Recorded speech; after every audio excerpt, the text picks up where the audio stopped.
Good evening, everybody, and welcome to another midweek mix-up podcast. And this week we are joined by none other than...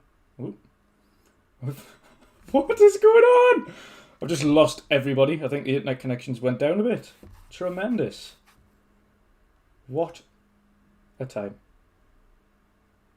Beautiful.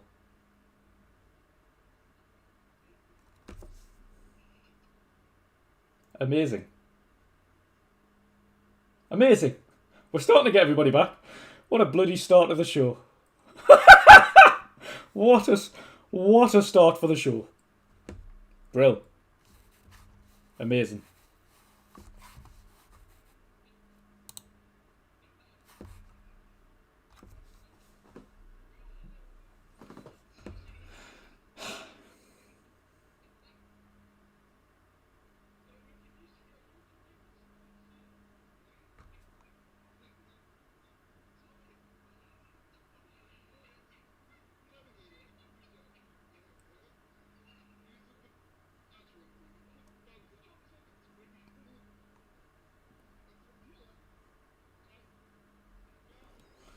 What on earth?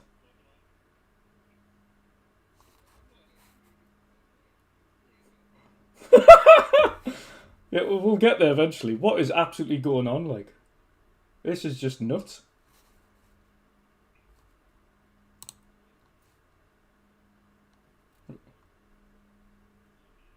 Slowly appearing. We're getting there. What is going on with this?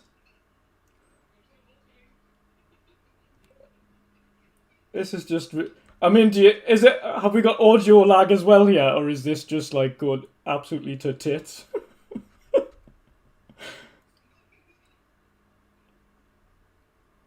Jesus Christ. And where's Pat?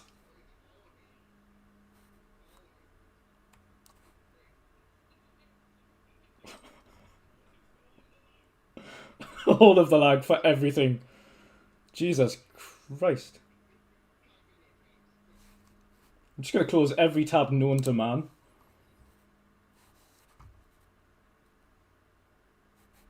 Wait, what is going on?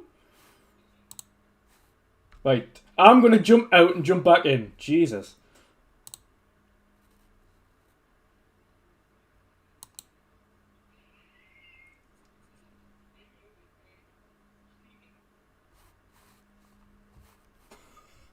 Right, guys, I don't know what on earth that is about, but I'm going to jump back in here, see if this corrects the issue. Jesus Christ.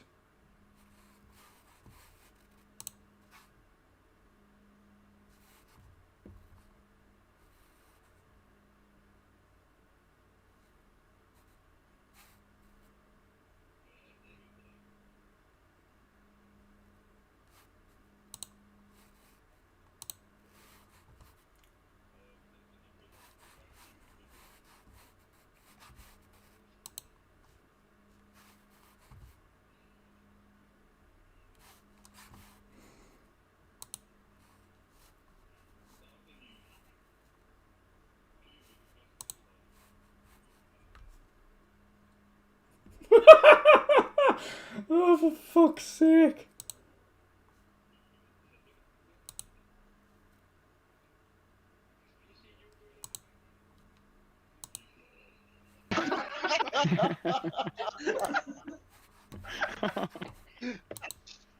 Oops. Oh, my bad. Right, for anybody who's listening on YouTube, so at the moment, trying to get this sorted. You should be able to hear them now, but I can't drag myself into that conversation to be able to get them on the stream in the first place. Jesus Christ. Hey, the people in the chat can hear us right now, huh? You know that. Yeah. Yeah. Yeah. The chat says they can hear Dutch, not us. Damn, we're producing. Getting through. Is this banana split?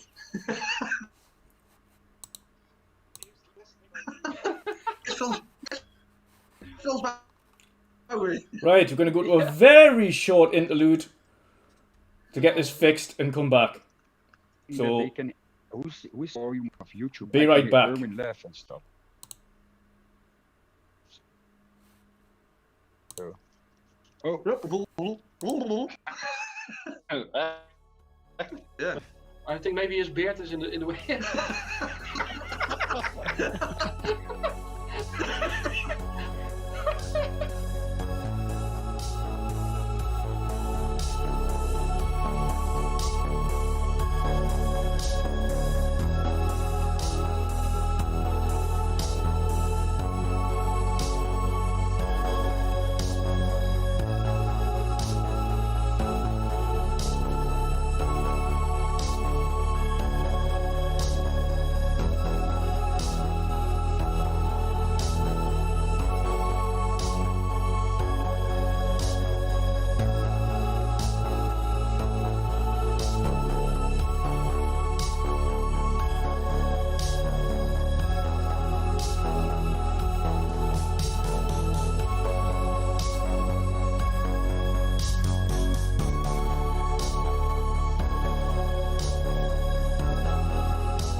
Right. Have we got a working stream now? No. Holy shit. Oh man. Is this working? Like, are we actually getting it?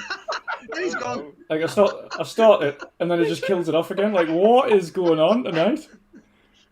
That OBS is nice, eh? Yeah, OBS is doing absolute wonders tonight. Right. Are we okay? Right, what is going on? Are we good? It's like you're. This is a crowd. There he is. This He's is in my a crowd distance. again. Jesus Christ! It's as if it seems to look at be us like sitting with our fingers crossed. like it seems to be as soon as Fucking hell. and it seems to be Oh, getting he can better. hear me. Muppet can hear me. Seems to be getting better now. I don't know whether the hair is on there. Muppet can hear me. Oh shit.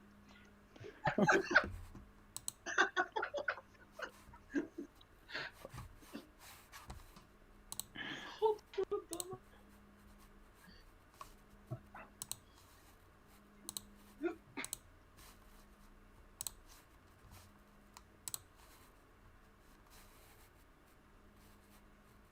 Yeah. Yeah, you're not red.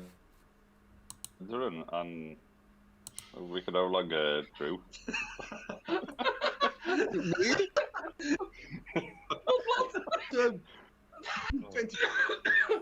Oh man. Drew has gone again. Yeah. Oh, he's back.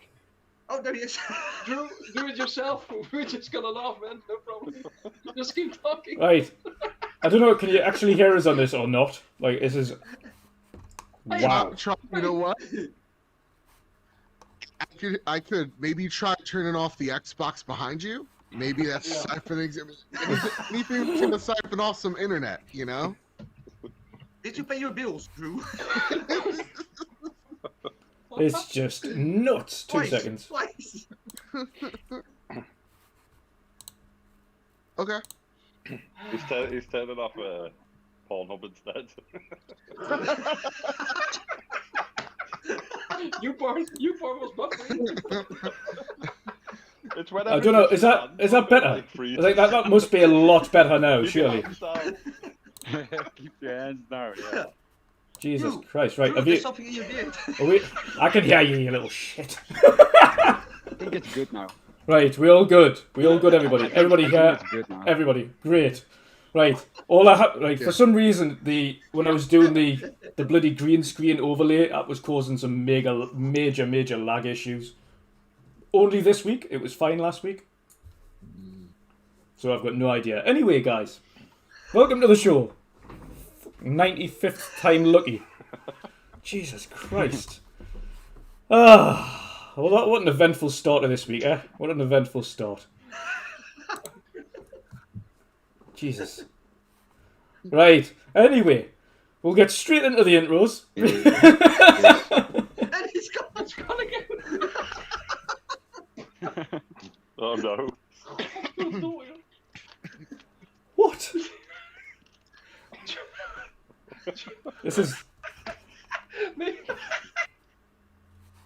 This is just having an absolute Turn nightmare. off your OnlyFans, Drew.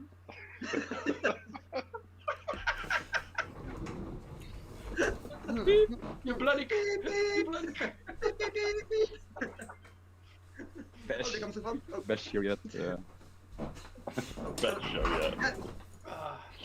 Right. You know those hamsters, running in a wheel? I can guarantee it would be something. I can guarantee it's going to be something like a friggin' Xbox update or something in the background. Jesus. Right, is that better? Can everybody hear me now? Oh, the Xbox We is good? off now. Yeah, Xbox is off now. Yes, loud and clear. Yeah. Thank the fucking Lord. MrBadBit is out of time now. See you guys now. Jesus Christ. Right, guys, I hope I can get introductions out the way off, so at least we can get into the topics, and if I die, then at least the rest of them can talk. Yes. So, Or laugh. yeah, or laugh, one of the two. Jesus Christ. Right, before we start, I'll get the introductions out the way off. Thankfully, we have an awesome guest on this week. It's MrBadBit from PS Trophy Room. How are you doing today, brother? What you been up to? What you been playing? Oh man, you almost cut out there, and now like you're good. You're good. I'm doing great. It's been a very eventful week. As y'all know, last week we had Greg Miller on the show. That was a really big deal. I want to thank everybody for tuning into that. We got some really awesome stuff to talk about this week as well, which we'll talk about a little bit here as well. I've been playing a lot of Returnal. That game really done me over when it came to the platinum. I got it. The platinum won't pop. So that's been my cross to bear. And other than that, I've been playing a lot of Resident Evil Village. I just streamed a bit of that. I'm about like 2 or 3 hours in at this point, and there's something special with this game. Like, it's not as scary as like the others, but there's something here, like the environment and the sound design. It's something creepy. It's a different type of scary. I'm digging my time with that so far. So yeah, that's how I've been this week. I've been super freaking busy, but I'm really happy to be here. So thank you for having me. No problem, and thank you for bearing with us on this extremely laggy intro this week. At least we've got it out the way of now. It seems to have ironed itself out. It looks like it's working pretty streamlined now. Thank the Lord. It's like the Iron Leg podcast. Yeah, Iron Lag Podcast. That's what we're going to rename it. Iron Lag Podcast. Fuck's sake.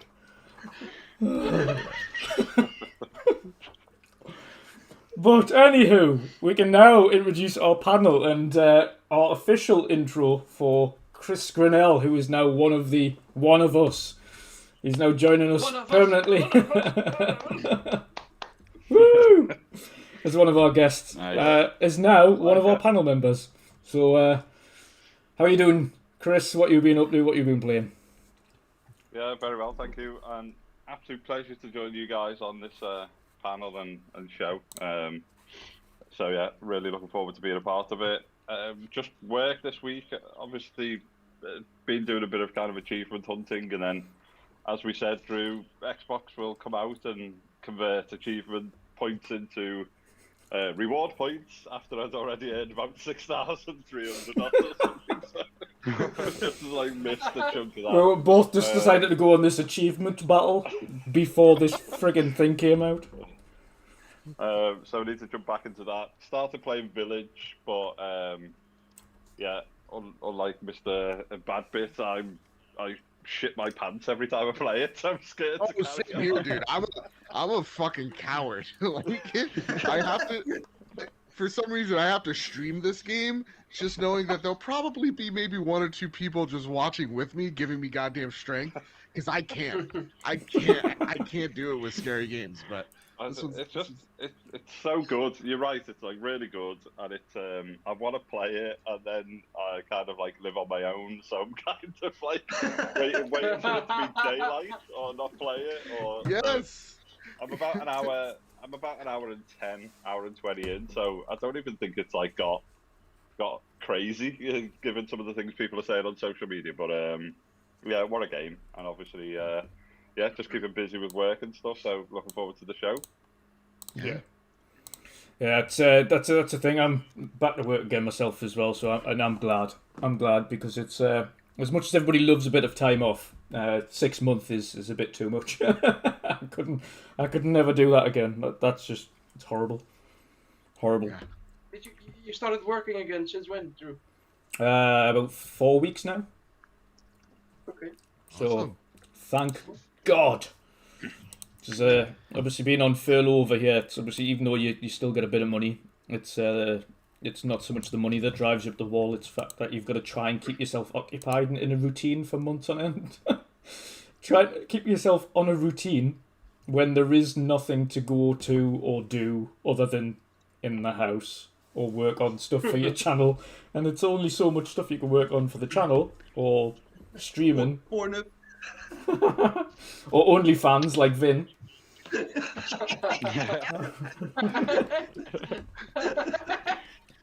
But did you ever imagine to say like, hey man, I'm so glad that I can go back to work again because, you know, I didn't skip the day. I just kept on working.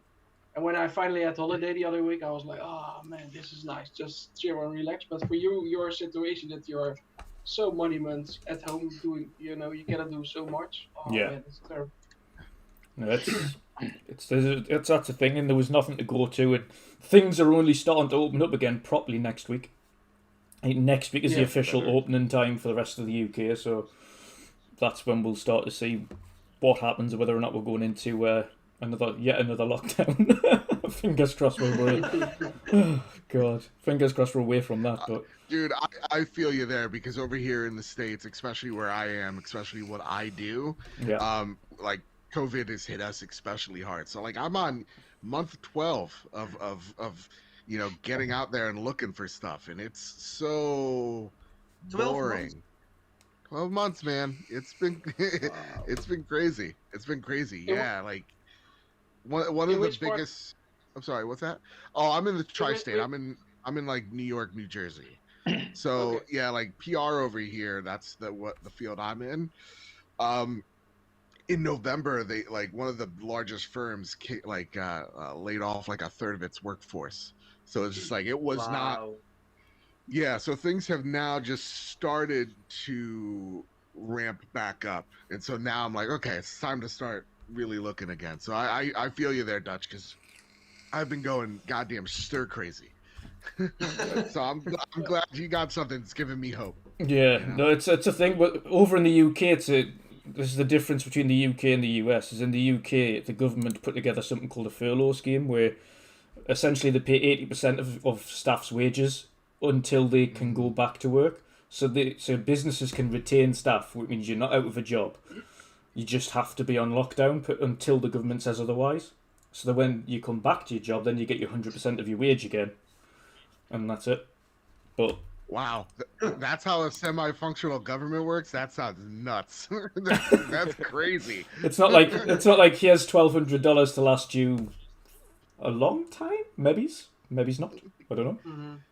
Yeah. We shall America, see. man. Yeah. Oh dear me. Next up, we have Patcher. How are you doing today, brother? What you been up to? What you been playing? Yeah, I'm doing good, man. Thank you. First of all, I want to say welcome to the midweek mix-up, Chris. Finally, Thank you, brother. like after 4 times as guest, finally you're a member. So that's good.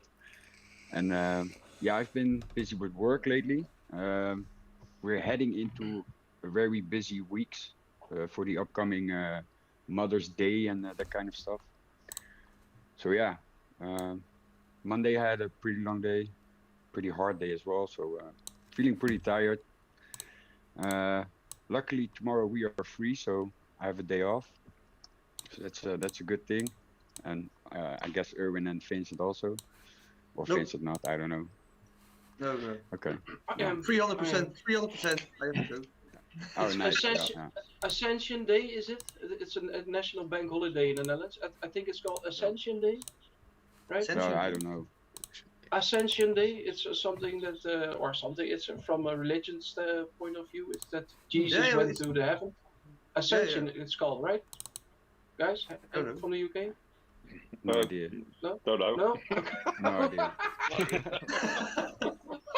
Okay, never mind. Fuck it. And, It's just a national bank holiday. Yeah, bank holiday, exactly. Yes. And yeah, like you guys saw, I posted a tweet with the new intro for my stream made by WandrinDutch, of course.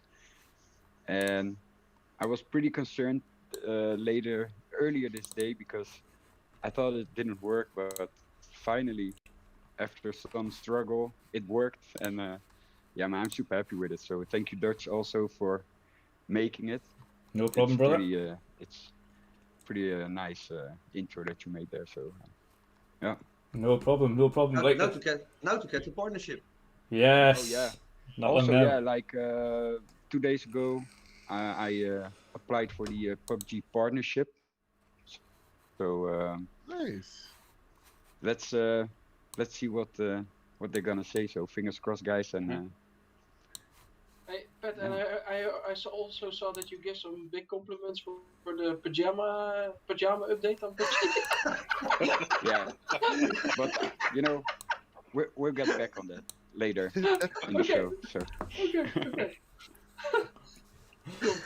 Dear me. Next up, Forza Erwin. How are you doing today, brother? How are you doing today? Yes, I'm doing good. Look, I'm all hyped up. What I've been playing. I've been playing Assetto Corsa Competizione.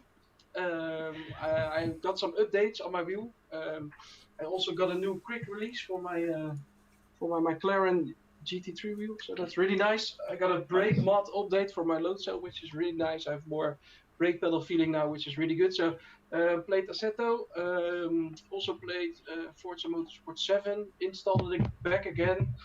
What else did I play? I played Sea of Thieves as well with Barry, which was really nice just to get back in and do something else. How many Yeah. hours do you have in Sea And- of Thieves, Erwin? If you don't mind. Ooh, no, not so. Head Not of that Fit is much. actually the biggest pirate there is. I'm Pirate Legend, that's really nice. But I have like, how many Same. days? Same. 20 or 25 days, or what is it? I think Around I think there. around 20. I think you have around 25 days. Yeah. Yeah, Same right? here, man. So- Yeah, Sea of Thieves Okay, is cool. fucking great, man. It's awesome. I It's Yeah, love yeah, the game, awesome. really. Yeah. Yeah. And Yeah. I was in the alpha also, same as Head of Finn, so we were really from the start in the game. That's awesome. because I know somebody from the marketing team from Xbox who was responsible for the marketing at Rare back in the day with Sea of Thieves, and yeah, we have good contact, and he invited us into the test back then. So we That's were awesome. one of the few that really got back in early. But when the game finally released, I was not so into it anymore. It also released quite with sparse contact, as we all know. But I got back in like 3/4 of a year ago or something like that, and man, I was so surprised how cool it was. And also with Vincent and with Barry and with Pat and with Mew, all my friends who were playing it, and the road to Pirate Legend. And then a couple weeks ago, I finally became Pirate Legend. But I Nice. love the game. Every time I play it, it looks so absolutely fantastic. The sea gives me really calm feeling. I also live pretty close to the sea. So for me, it's also feeling kind of at home or something like that. I don't know. But no, I like the game a lot. It's really nice. Same. And yeah, I've been racing more and more now the last couple of days, which is nice. And yeah, that's it. And yeah, for my work is crazy busy at the moment. It's really sales season. But we're going to have really big success, what I can hopefully share in the coming weeks. What we achieved. But it looks very good at the moment. Everything. So Nice. no worries, no troubles. Everything good. Yes. Awesome stuff. Nice. Last but not least, guesting again this week, we have the OnlyFans representative, Hertog Vin. How are you doing today, brother? What you been up I'm to? doing good. I'm doing very good. Been busy at work as well. You know, unlike you guys, I have to work every day because my profession is vital. So there was no 6 months or 12 months or even a week off. Last couple of weeks, well, I went to the dark side. I got a PlayStation for my brother. For my brother. Boo! Are you okay, Vin? Are you okay? I'm okay. I actually started God of War, you know, the game I saw on WandrinDutch stream and Fleety Snake stream. And I started it. Yeah, I actually like it. It's, the only thing is that the console, it makes so much noise when Fucking you... noise. Yeah. My man, God, yeah. If you know, if I have a Series X, you know, and if you then put on the PlayStation 4, it's it's like an airplane coming through my house. It's crazy. Yeah. Yeah. You know, Xbox 360. but it's worse than Xbox 360. Yeah, I yeah, have yeah. the, Pretty 360 much have to wear headphones to hear the TV. No. Yeah. Oh, Yeah. It's crazy, Real man. talk, as the PlayStation representative, I only wear headphones, and Oh, yeah. when I'm gaming. So when people are like, "Oh, this thing's too loud. This thing's too loud," I'm like, "Really? I've never heard it." And one day I was just like, "Let me take off my headset because I'm like, is a vacuum on? What's going on?"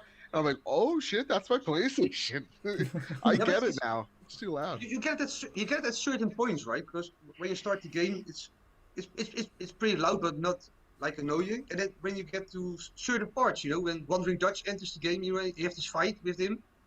Yeah. It's crazy, man. When it's getting intense, it's like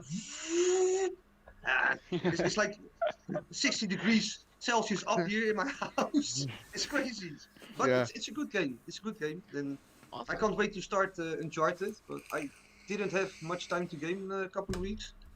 I've been busy at work. I've been gone with the family a couple of days, and now my wife has got a little illness, and Mm. I'm trying to do as much as I can at home. So, and Well, hopefully Yes, everything's about okay at home. Like, hopefully. yeah, Yeah. she has a nerve infection, you know, in the, Okay, cool. All right. for the so she has this heavy met, so it's, she can't do a lot, but it's getting better now, sir. Very good. And I'm still working away for Dragon Quest. And I thought I was at like 50 hours in, and I thought I'm nearing the end. I'm now 90 hours in. I'm still not at the end. I don't know how crazy big this game is, but 90 hours. I thought you yeah, man. had more. I really thought you had more because when I see you Dragon Quest. online, yeah, I thought you really had more hours. But Yeah, but it depends, you know. If I sometimes I play in the day, you know, when the kids are at school, but they have vacation now and they're at home, so I don't play a lot. And then I have to go to work, so I usually take a couple of hours a day, you know, gaming. But Yeah. But you have crazy It's, amount of hours in Sea of Thieves, Finn. It's ridiculous. Yeah. 80 Yeah, days. I think 80 you're days. at 50. Is it also 80 days? Yep. no, it's 58 days, right? Oh, so it's 58 days for you. It was just 80 days for Yeah, Pat. That was me 80 days on PUBG. Like Oh, yeah. around 2,000 hours or something. Jesus Christ. I think Sea of Thieves is my most played game ever. I think. It has to be. I've just got It's that definitely many. by far for Xbox. That one's my most played. Not even close Yeah, with yeah. anything else. Yeah. But it's also my favorite new IP, you know. It's crazy how much fun you can have in a game. It's been 3.5 years, like Erwin said, you know, from alpha to now, and it still continues, you know, growing and creating new It's getting stuff. better and, all the time. It's Yeah. getting better all the time. Yeah, for sure. you know, sometimes emotes, you know, like it's, you know, it can be stupid, but in this game, it's really fun. You know? It's just the little things. It makes it so much better. Oh. I don't think I'm ever gonna stop playing the game.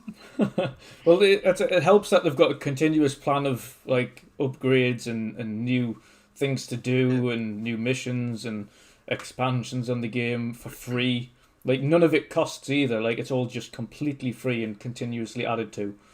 So that helps and it keeps the players there. And it is one of the most played games on Xbox by a long mile for quite a few people.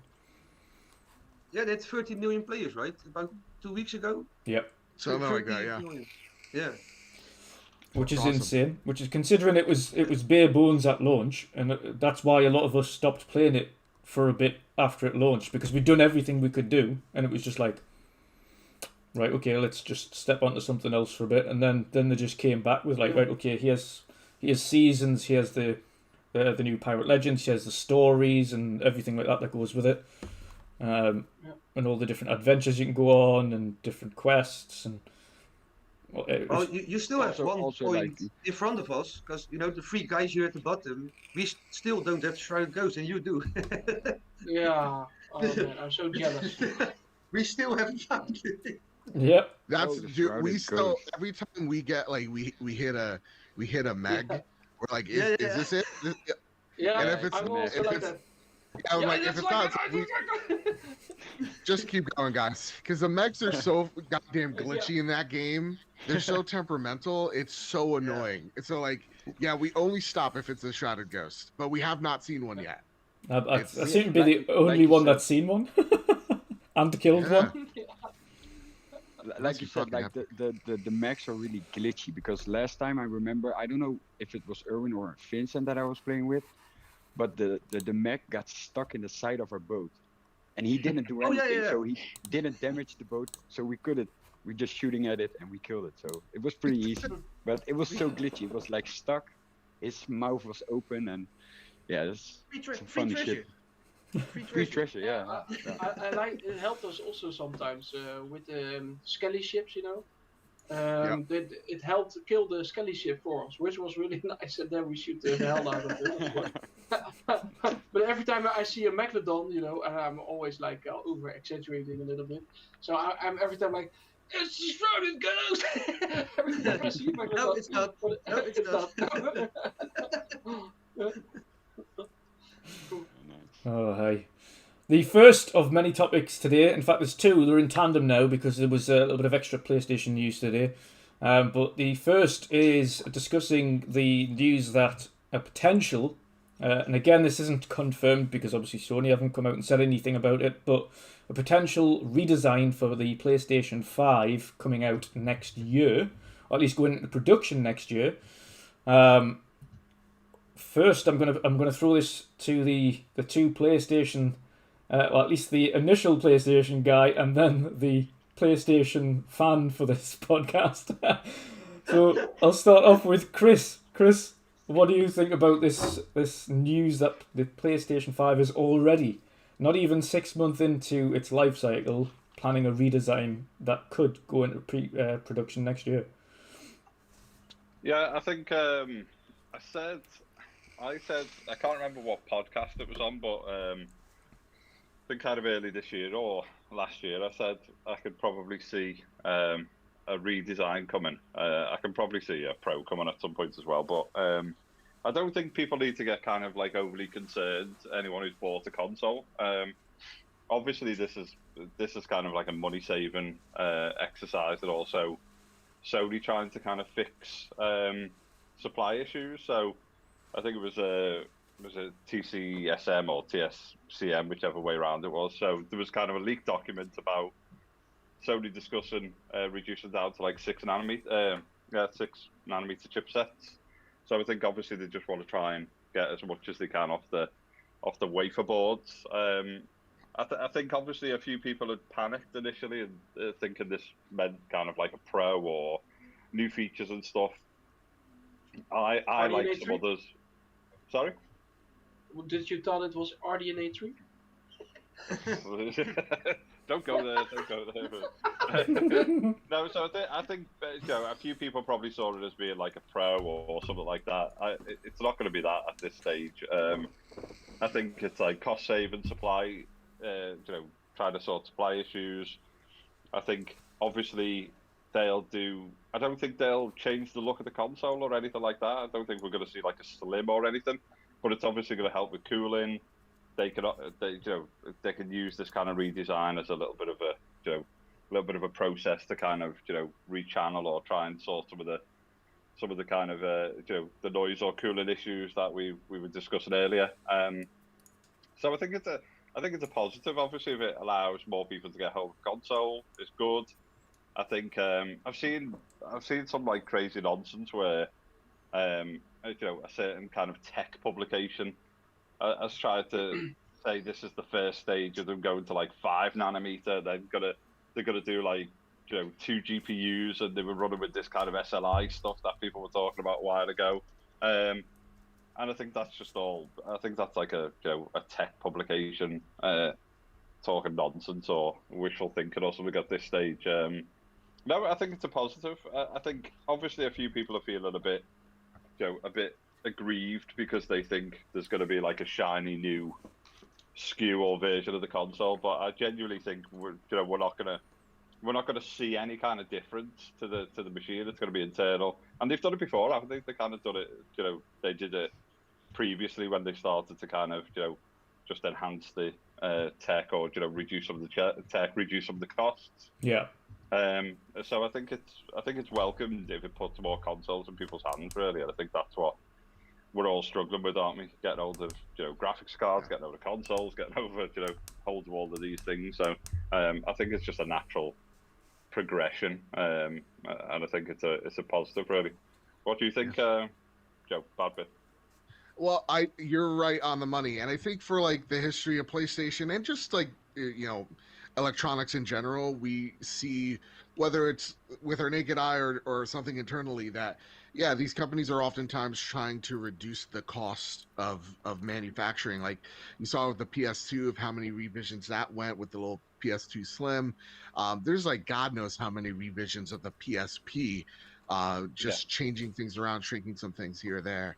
I remember working at GameStop. There was a catalog of like, here's a PSP 1000, 2000, 3000. Like it was nuts. Even PS3, PS4 even. I remember a year into that console's, that console's lifespan, we already had like a sort of revision with, I forget the SKU number. I think it was like the CTH 4000 or something like that, around those lines, where it was like matted black, but the components inside were a bit shrunken down as well.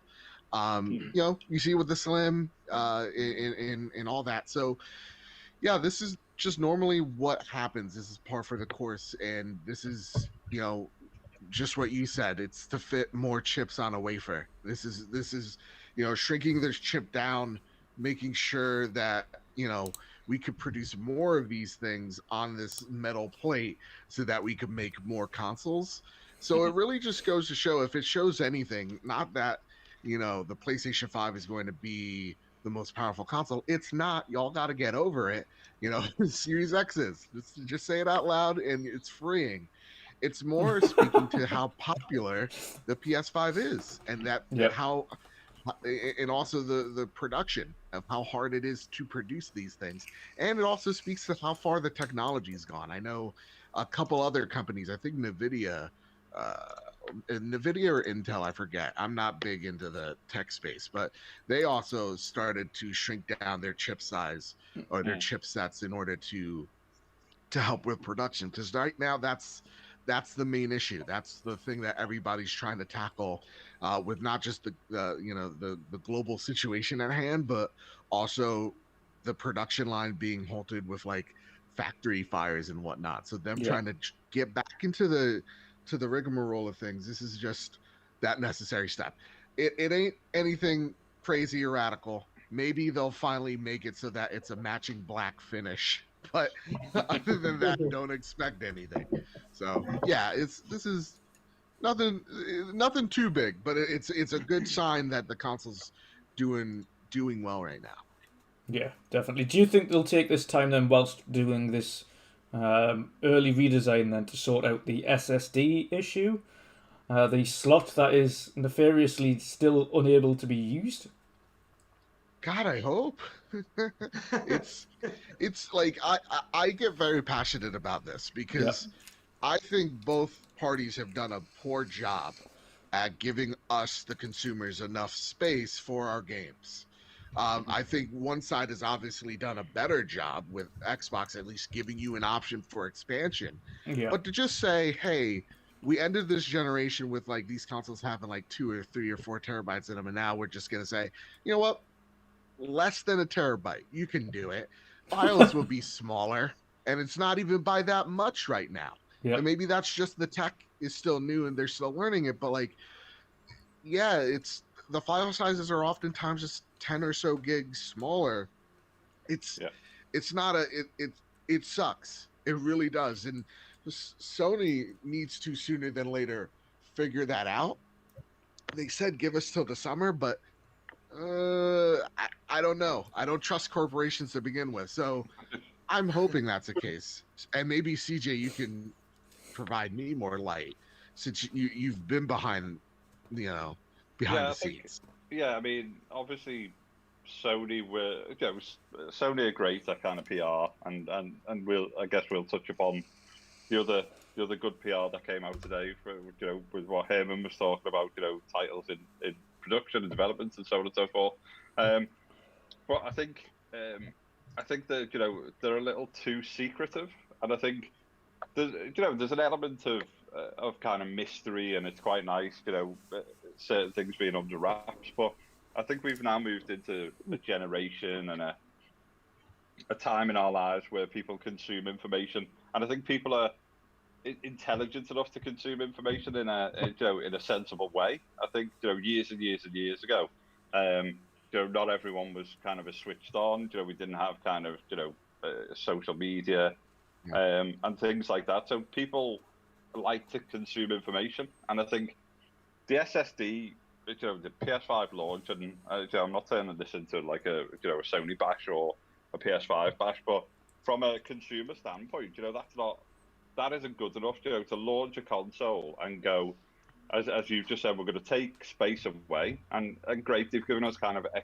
they've given us more expensive storage solutions and blisteringly fast, and these storage solutions have kind of changed game and for the better, the speed at which things load and stuff. And I know obviously the PC guys have anyone who's got a gaming rig with SSD and stuff has kind of been experiencing these things, but for a console gamer and consumer, it's game changing really. And but for Sony to kind of launch and then not have a plan to kind of support expansion, and then obviously there's a few, I heard a few things about some of the expansion stuff, not getting cooled properly, and there's a few kind of I don't want to say overheating problems, because people will blow this out of proportion and say there's like a overheating gate or whatever.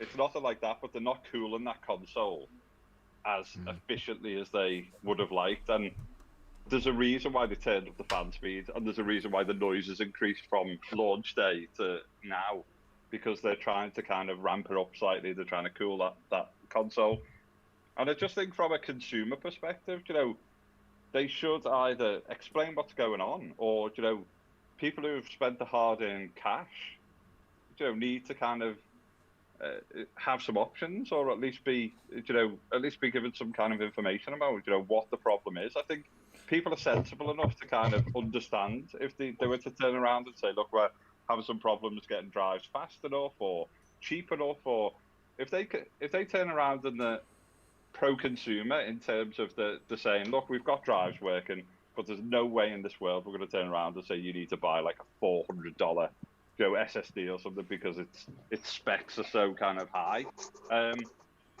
then I think people will appreciate that and say, okay, well, the corporation are working on a solution for that. They're trying to get us something. I think because people have been used to kind of plugging in an external drive and all of these things, which obviously they've started to improve, that type of process. I think a lot of people have misunderstood, how kind of fast, how expensive these SSDs are.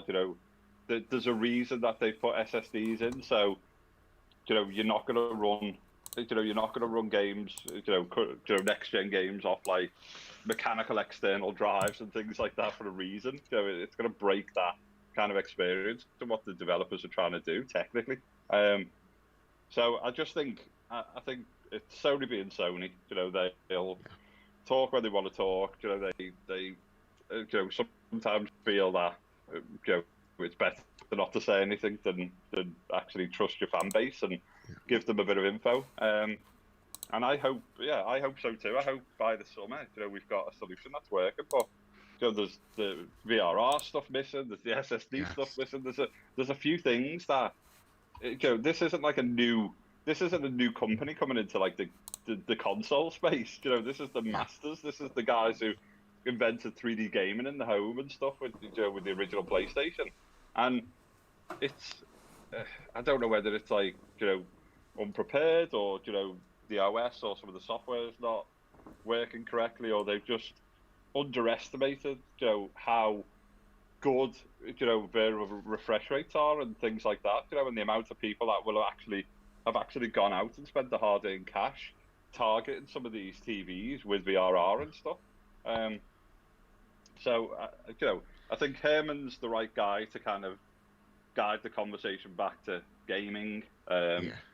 And obviously Jim's a money guy, so he's basically steadying the ship, and he's running it as a business because shareholders and whatnot like to make money. So there's nothing wrong with that. Business is business. Yeah, I like what you said, CJ.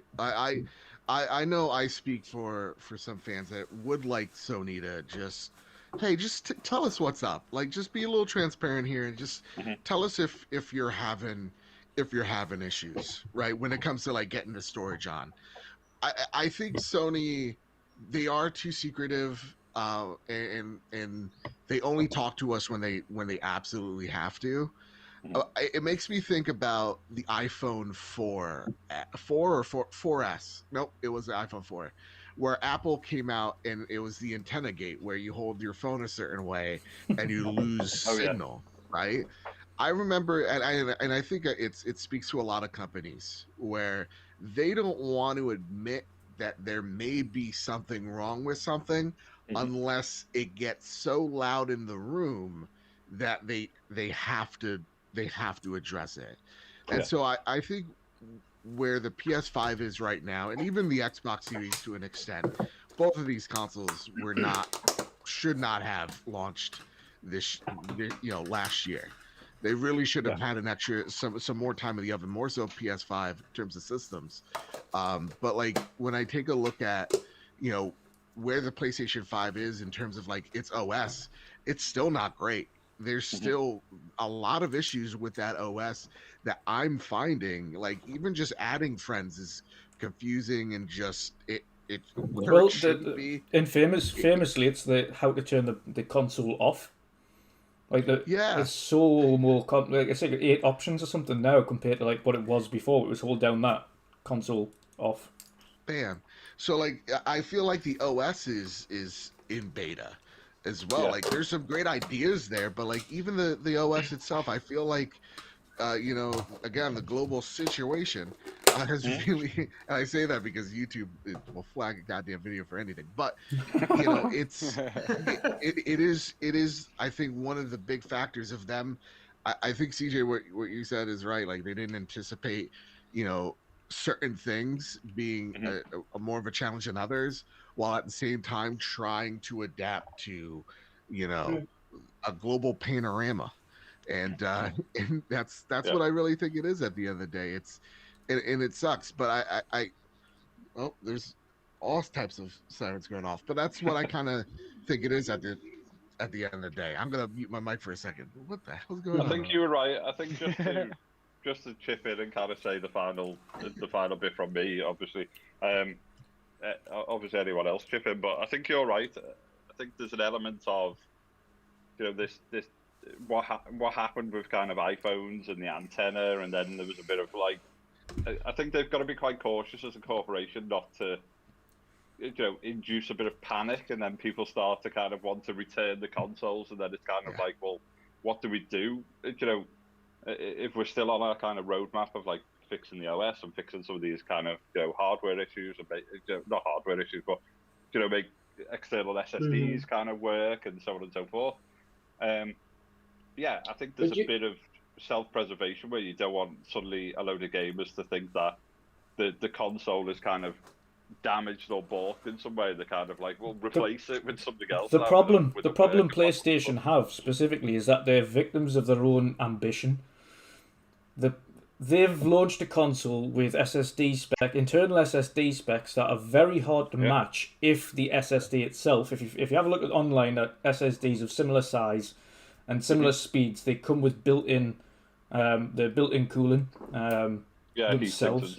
Heat sinks that are built into the SSD. Now the problem they've got is the expansion slot on the PS5 doesn't have the room for this external heatsink built in.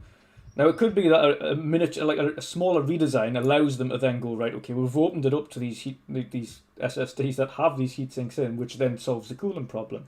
At the moment, what they'll be trying to do is work with companies to create an SSD that matches internal speeds, which again is not easy to do, and also not have a heatsink, and also keep temperature down. So it's a roundabout way of doing things, and the problem they've got is that they've built up these specs so high internally that, although are great, are completely unnecessary. You do not need, you really don't. And there's been not only Linus Tech Tips, which quite a few people will have watched, but they did not long ago a comparison just for PCIe 3 versus PCIe 4, and SSD versus hard drive versus the new PCIe 4 SSDs, just to see. Right, okay, he has 4 computers lined up. Each of them have a different SSD built in. Work out which one is using what. And they couldn't, for the life of them, and they were just like, and this was using rendering programs, which are far more taxing than anything else. This was like, right, okay, we're going to use this really hefty rendering program to render this massive video, and we'll see which one comes out on top. And none of them could see the difference between the highest specs. It was above Sony's as well. It was something like 7 gig write speed and 5 gig read speed. So it was absolutely ridiculous. But they couldn't tell the difference between that and a 2.5 gig SSD on a PCIe 4 motherboard. Like it wasn't noticeable. So I think Sony themselves have tried to future-proof themselves, but then kind of also shot themselves in the foot, because it's not required. It's like, it's great to have it. It's really good to have that additional speed, but it's overkill. Like, it's absolutely overkill. Like 2.5, 3, 4 gig maybe's at a push, but you don't need 5.5 gig for what you're needing to do. Especially when you're with the AI built in as well, as you know, for both Xbox and PlayStation, they're only loading the required textures and the required data using the AI that they've got, that they need on screen at any given time. They're not like previous generations loading all assets in at the same time. That requires kind of higher speeds to enable to do that, to reduce buffering and reduce all this pop in and LODs and things like that. So yeah, I think you are right with that stuff, and you are going to see the likes of Ratchet and Clank and other kind of internal studios use that SSD to the max. There's no question about it, and you only have to look at kind of Res Evil, with the 1 point something load time. But it's, for me, all it is kind of flex for fanboys, because the reviewers aren't turning around and going, "Oh, my experience was so much better because it was like a 1.4 second load time or something compared to my 4 second load time or whatever." You've got to think that we've come from a generation where games were taking like 1 minute 30 to load and stuff like that. So anything like sub 20 seconds is amazing. Yeah. You don't even have the time to go and like make a drink anymore. It's just, like, things are that quick. Sea of Thieves. Yeah, Sea of Thieves, just a little thing like that. You're so right, CJ. I saw someone, I'm sorry, I'm taking up all the room in here, but like, one quick point. I saw some person go, the loading in Resident Evil Village is 600% more faster than on Xbox Series. And it's like, 1 second is really impressive, don't get me wrong.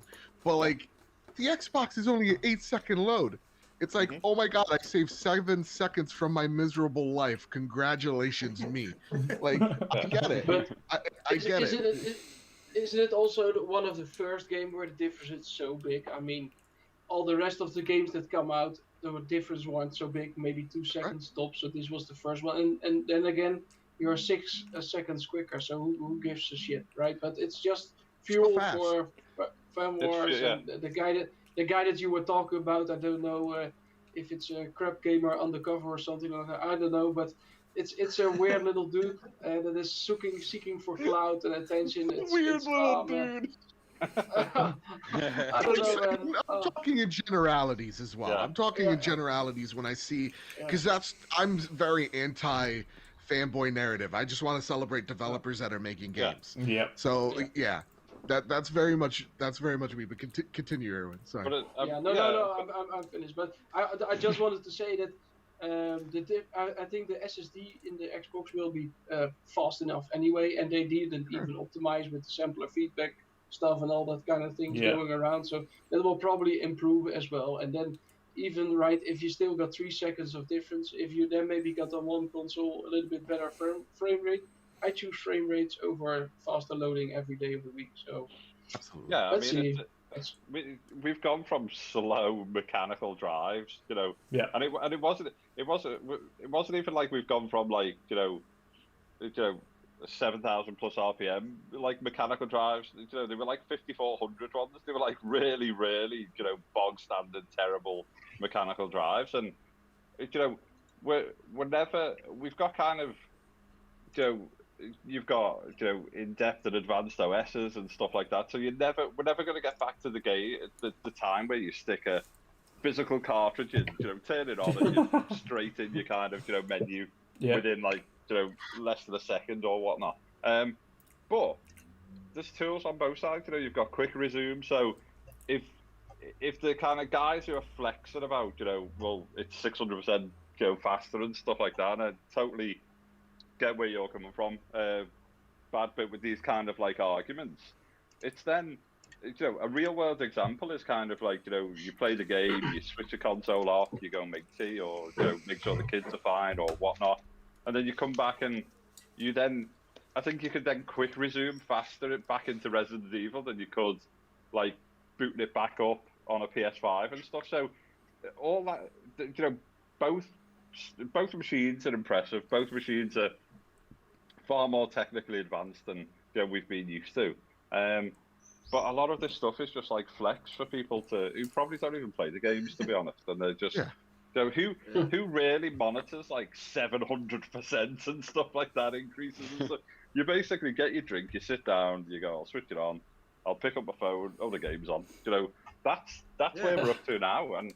And I saw a scene from Ratchet and Clank. Sorry, I was going to say I saw a scene from Ratchet and Clank where, I think Ratchet kind of flies through this, through the air. Then he kind of like, grinds on this like robot, and then he's Insomniac are going to be using every ounce of juice that they can out of that console, and that game's going to look incredible. But people should just celebrate, as you just said, celebrate the developers, celebrate the game, celebrate enjoying a game, and not, why is it then, oh, this looks so much better than, this game and that game? It's just become, I put a tweet on it earlier today, just saying it's like really become tiresome, like loading up Twitter and just seeing these kind of flex arguments left, right and centre, where they haven't taken into account like an open world game, closed environments, what they're trying to achieve. It's just mental. And like you were mentioning before as well, you had the jump from hard disk drive to SSD, and I think people don't seem to realise kind of what we've jumped from. Like on a hard disk drive, a mechanical drive, it's literally a disk spinning around inside the drive, and it has to go to a certain location on the drive, which is why you need the drive speed. On an SSD, it's literally blocks on a stick, and depending on the speed that you've got, it then picks that block, and that's the information. It's not a case of it's searching this disk inside and it's spinning around continuously until it gets the information required. So it's a massive jump. It's not just like, that's why it's instant loading, because it's instantly finding the block that it needs. It's not searching a disk like it would trying to rewind a CD or something like that. Having to go, let's go back, right? Because that's a bit we need. How many percent are we talking about from Xbox One to Series X in loading times? Is that 6,000%, guys? It is something ridiculous. Ludicrous, isn't it? Yeah. I mean, that is the real difference, right? I mean, come on, it's childish. Yeah. Like on the Xbox One X, when I played Forza Horizon 4, and when I played Forza Horizon 4 on the Series X, like it was insane. Like normally like Chris says, you pick your phone up, you watch your phone waiting for the game is loaded in. Now you don't even have time to pick something up. Like the game is already loaded in, and it's crazy. That's one thing I really like about the Series 6. is the fast loading times. And speaking of which, on the quick resume front, of course, we had an update yesterday which increased the speeds of quick resume yet again. Yeah. The speeds and the reliability, and it does actually make a world of difference again. Games are literally quick resuming in a matter of maybe 2-3 seconds at most from where you picked up on, compared to potentially 10 to 11, 12 seconds. Again, we're talking sub 20 seconds regardless, but now we're literally refining that even more and even more and even more. And it'll be a point throughout, and bearing in mind this is still the first few months, and they've still got plenty more time to refine it further, and they will do. We could see a point where quick resume literally gets you back onto another game in literally a second. You could just go, okay, I'm going to go back onto that, and it just loads it up straight away, as if it's just a tab on your browser. Yeah. So absolutely awesome. Yeah, such a good bit of tech. I think I said last week, I need to kind of refix my head, because I've always just been used to kind of like killing a game, so I've not been using quick resume like at all. I need to kind of leave games running and utilize that feature, but I think that's that testament to how quick these drives are anyway, because I'm not even relying on quick resume and I'm getting into games quick enough. But I need to just kind of change my thought process and stop kind of killing a game before I play another one. Yeah. It's just like you say, it's just getting used to it. It's sometimes I completely forget. Like if the Xbox has been literally stone cold turned off for days, and I come back on, I'm like, what do I want to play? I'll jump onto a bit of Dirt 5, and then it's already on the menu where I was previously, and I was like, oh, fair enough. I also had that a few days ago with Forza. I started Forza and I was like, wait, what? Did I play this game when? 2 days ago? Like, it's crazy. Yeah. It's anything that saves you time and gets you to the game faster should be applauded. That's great. 100%. That's what I think people kind of forget as well. Like we've had an entire generation, if not a couple of generations now, where we've been sitting there and we've been able to go and make a coffee whilst Red Dead Redemption's kind of loaded up, or go have a quick shower, come back, make coffee. Or even my favorite thing about this generation. Wait for the podcast to start. Yeah. No, I agree. I think it is. I think it's also one of my favourite parts of this generation. I think to just go. If you think we've it wasn't that long ago we were playing games actually off Blu-rays and DVDs. Yeah. Remember? It's like, and it was kind of like a leak to go to a hard drive, but they were kind of, still not quick enough. But I think SSDs they're just a massive game changer. Obviously, there's other tech within the consoles which we're going to see the benefits of in the coming kind of years as we move forward. But just enjoying that kind of SSD speed is just incredible for this generation. 100%. The other, I think go on. For me personally, it's one of the nicest starts of the generation. To be honest, the higher, almost every game running at 60 frames per second, guys. I mean, that's a god blessing. We see that with PUBG, right? The difference is enormous. Yeah, it's not normal. We are loaded in the game so quickly. You see guys on the 1S, taking so long. Guys like MU. But,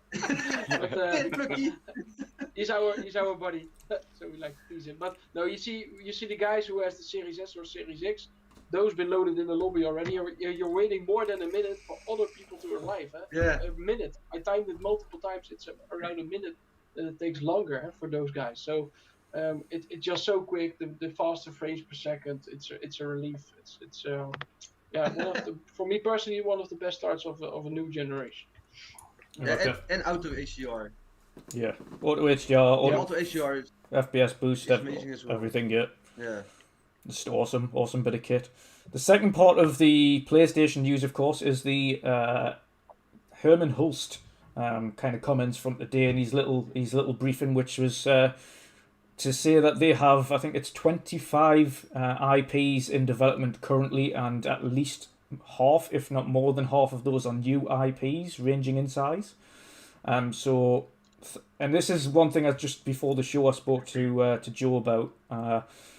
it's great to see that they didn't put a massive emphasis on AAA titles now. They've said specifically we have 25 titles in development now, ranging from AAA to indie, and they're all kind of either brand new IPs or sequels to favorite IPs. So that's awesome news in itself. I mean, obviously we'll go straight to Joe with this one. What do you make of the comments that you've heard from Herman today? Kind of like what I spoke to you before the show. A lot of this information is still vague and surface level, and it's very much. It seems like they go to Wired for their PR stuff. It still strikes me odd that they don't go to like a IGN or a GameSpot, and I'm maybe thinking they do that because we don't necessarily associate Wired with games, so we can maybe take away the like IGN or GameSpot's bias thing. So maybe that's why they do it, but honestly, this is something that I think for a few weeks now we've been kind of like looking at Sony going, okay guys, what are you doing over there? What's going on? Because we see Xbox talking a big game, we see them acquiring huge publishers of the likes of Bethesda. So as PlayStation fans, some of us, and I'm one of them, got a little nervous of like, hey Sony, what are you doing for me lately? And seeing Herman Hulst come out instead of Jim Ryan is good, because this is a guy that's heading all these studios projects. So for him to say, hey, we got 25 plus games in the pipeline and it ranges, and here's a hint of who we're working with, is a really awesome sign. So like, they hinted at Ember Labs working on their next project with them. He talks about Horizon Forbidden West.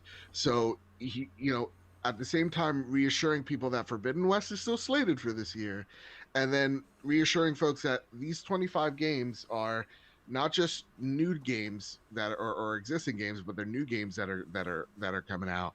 And at the same exact time, we're working on different and new projects with them. That gets me really excited. That's news that I want to hear, because, as much as I love a good AAA game, I want to make sure that Sony's still partnering with indie devs, with smaller teams, to see visions like Kina actually come out and release. So whether he's just funding their projects in the likes of Kina, or doing something actually like groundbreaking or with bigger scale, or working very much closely like they did with Housemarque with Returnal, this is really good news and reassurance that I think this is the thing that we talked about earlier. I think they looked at the problems that they have, hard drive or games, and they're like, we hear you. We hear you. Here's how we're addressing your fears. It's not by actively going, hey gang, I know that a lot of people have been talking about what we're doing. It's more like, hey, this is what we're doing right now. Making it more announced, making it a little bit more grandiose. So in the PR side, I very much approve of how they handled it and addressed it. But this is yet again pretty good news and good PR that PlayStation needs, without spoiling anything for the next month or two whenever they do their next state of play. So this is again more good PR for Sony. They But Joe, can I ask you a question then? Yeah, go for it. Why don't they join E3 then, like the rest? I feel like, and this has been something I have no attachment to E3. I think E3 was great when it was a thing, but I think as the years have gone, it's kind of waned in importance. And I think what makes E3 isn't E3. I think what makes E3 is Nintendo, Xbox, PlayStation, Ubi, EA. Those big conferences are what make up E3. And I think if you are Sony or just any company, you definitely want to balance, or you have to ask a question: does my brand need a spotlight or a magnet like E3 is, or does my brand stand alone? Doesn't need it. It can have the spotlight to itself. So I think for PlayStation, I think they know that their brand is strong enough that they don't need it, and that they can do something else and have all the attention for themselves. Mm-hmm. Whereas Xbox, it's not that to say that they need it more than than PlayStation, but they look as a brand about togetherness and about community. So sticking with E3 sticks to their message of playing nice with everyone. And that's what they really want to be. I think Microsoft is more about being the beacon of change, and PlayStation's about being a beacon solely for themselves. So that's why I don't think you're seeing PlayStation go to E3, because they don't need it. Nintendo don't need it. Xbox don't need it. But it is just at this point. I mean, I'd say be rest assured symbolic. though, PlayStation themselves, even though they're not part of the official E3 event, will have an event around E3. Oh, absolutely. So Yeah. even though they're not part of it, they will have their own show. So it's kind of another thing that they take into account as well. And PlayStation kind of also realised was that they were paying this organizer, because E3 are just the organisers, paying them a very large lump sum just to be part of that. As opposed to with any other event, like if you're, for instance, an artist headlining a music festival, it's them paying you to be there, not the other way around. Like, artists aren't paying the privilege to be on stage; it's the other way around. Whereas at E3, each one of these individual companies have to pay an entry fee just to have their own platform on stage. Well, haven't they dropped that this year or whatever, because a load of people were saying no to them, and then haven't they kind of turned around and said, okay, we'll come and do it anyway, and we'll make money we'll make money somehow, Joe, some other way. They said that the story that they were charging people to view this event wasn't real, but they didn't disregard the fact that they do charge someone like a Microsoft, Nintendo, or whatever to be part of their presence, or E3. So like that's another thing that you know that a company like Sony or Konami gonna look at, going, okay, if I pay this fee, what's the dividends? It's kind of like what Gio Corsi said in that email. It's like, listen, we know crossplay benefits people, but how does it benefit us? And it's such a corporate toe the line, but that's the type of company that Sony is. They're cold, calculating. Business. They do the math. They're business, man. And but if all your competition is there, right? Mm-hmm. Then you want to be there as well to show what you got. Think about it like this: Apple doesn't go to CES, right? Mm-hmm. Okay. They have their Apple event. Yep. They make an event. You're tuning in. It's just part of their branding. It's saying that we're bigger than this. We're something fucking special. We're not part of the pack. We're lone wolfing it. Yep. That's their approach. It's similar to that of Apple. It's just like, hey, we're going to announce next week we got new iPads, and we're always surprised of how cool they are. That's what they're doing. Is they're trying to cut away from the pack and elevate the brand in a different way, which sometimes I don't necessarily understand. But it's also something that can turn around, right? So it can get against you. Yeah. Well, I think if the E3 is going to have an audience again with people coming to the show, I think it's a big miss for the fans. They also skipped the PSX shows, right? That they did in 2018 for the last time. So you can say whatever you want, that they don't need it and etc. That's out of a business point of view. But I think you are dealing with consumers, with fans that are a fan of your product. Yeah. So you need to do something for your community as well. I think that's my personal opinion. Yeah. And I think with E3 being a really people show, do something for your fans, and you can every time be arrogant, because that's how I see it. I think you should have your fans being involved in such kinds too. So, yeah, I don't know. I understand where their story is coming from and the point of view, but I don't agree with it. So. Oh, trust me. I think personally, like, I don't care about E3. You could throw that in a garbage somewhere. What I would much rather want is them to go, PSX, baby, let's do it. Of course, you can't exactly. right now. The thing is, I was celebrate the brand more. Yeah, I was going to say for the Europeans and in the UK, etc. E3's always been a big thing. Maybe it's outside of the US, because in the US at least you can all travel there quite easily. Yeah. And actually physically take part in this event. Whereas my fucking voice just went there. Jesus Christ! Start again. It's gonna be great. Start again. Disappeared. Just turned 80 and like. A hairball from a kitten.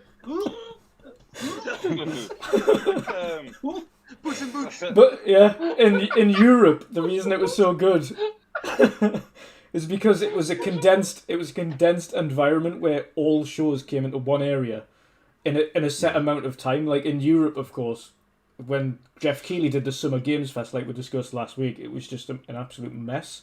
Like, here's a show, and then 2 weeks later, he has a show, and then another week later, he has a show, and then another week later.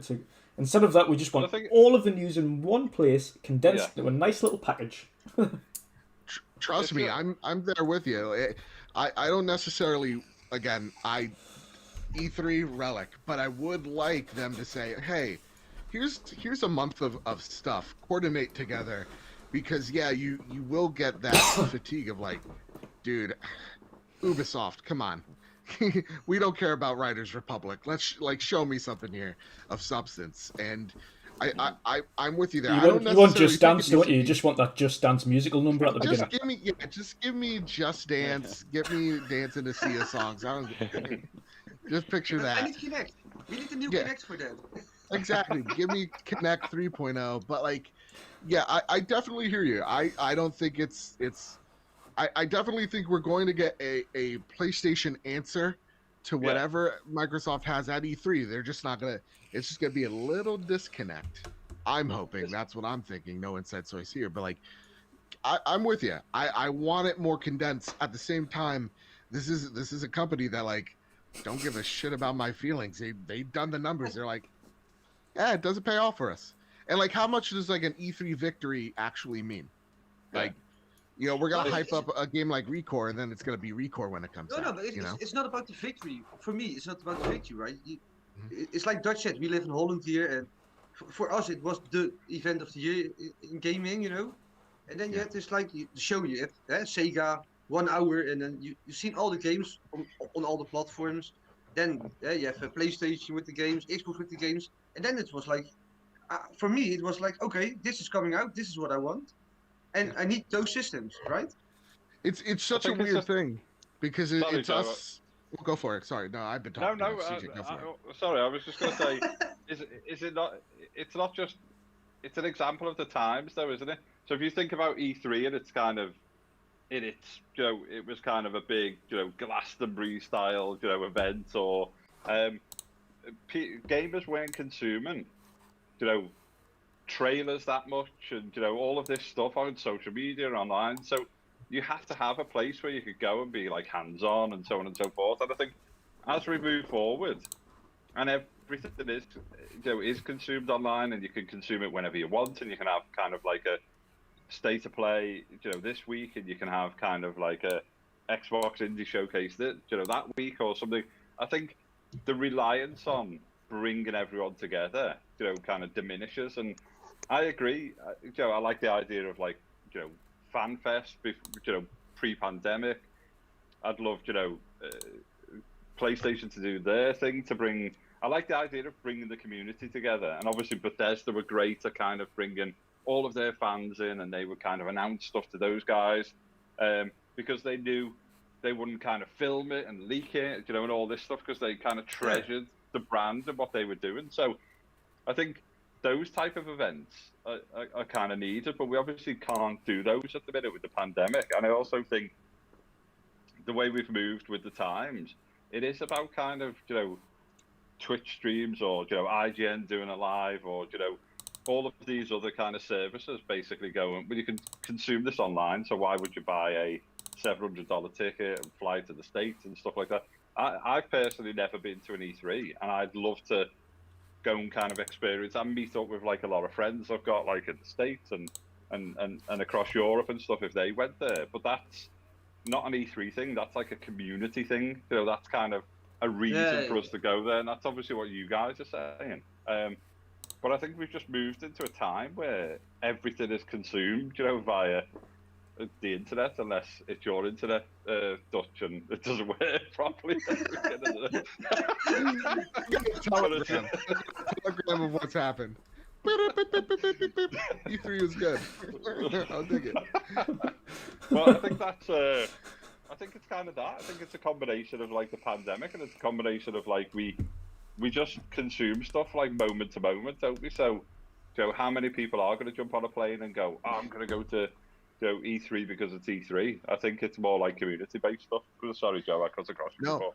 And you hit a great point, so I'm really glad you did, because my buddy Luke got to go the last E3 before the dark times, and he was just like, FanFest was great because everybody's celebrating Xbox. He's like, but when you go into E3, it kind of just sucked because just it's just lines galore. There's nothing too special about it. It's kind of like we do really romanticize E3. It's like the woman in the red dress, because like when we're actually there, like I love going to PAX East, and to me, you go there because PlayStation's gonna be there in some way, or like Nintendo last time had an Animal Crossing thing there. That's great. But you actually, the more exciting thing about PAX East is meeting your friends. Like meeting all the Lords of Gaming there was one of my highlights. Like going to the panels and celebrating these developers, talk about the thing that they're passionate about. It becomes more about celebrating community rather than celebrating games. It's games are the common bond that bring us there. Mm-hmm. It's really just celebrating each other, and I think when we're talking about this, there is something cold and calculating to a direct, to a state of play, even to one of Apple's things when they're showing you around their goddamn campus, which is like every time is that place procedurally generated? Tim Cook, what's going on? Every time there's something new there. It's like, look at this bird feeder. It's like, holy shit, that bird feeder floats. But like even there's something cold and calculated about it. And I think someone's going to hit it. Someone's going to crack that egg of how do we celebrate it though? Mm-hmm. And is that like with PlayStation's partnership with Discord? Is it about making community Discords? I know like Insomniac has one where it's like, hey, watch along with the state of play with us.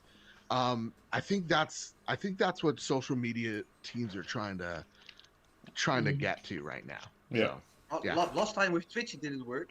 WandrinDutch was also hosting it with the Twitch event. It was the biggest shit ever. I love Dutch's face is like he's living in resentment right now. Yeah, it's great. No, that idea at Xbox event was an absolute shit show. Like shit show. I tuned in a couple times at the show, at the podcast, but to support Dutch. It was ridiculous. I tell you what Apple do though. The production value is like off the chart. Yeah. Oh yeah. So those like transitions through like walls and over kind of, just incredible. But it's like a facade, isn't it? Because even pre-pandemic, and people were like, listen to how excited people are about Apple products. It's like, no, that is a hall full of Apple staff who've just been told to cheer and clap, and that's not like it's just been open to a load of Apple fans. Well, I was going to say, I've got one of my friends actually. He's originally from Canada. He's in charge of recruitment for Apple, and I've seen when he originally got moved up from his previous position, which was just working. I think he was working as head of recruitment for a certain area, to in charge of recruitment.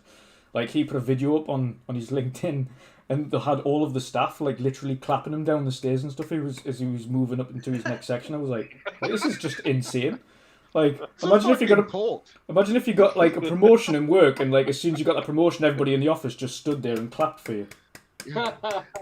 Just in the retail stuff, I know this is a rant. Erwin has it when he goes into the glass house.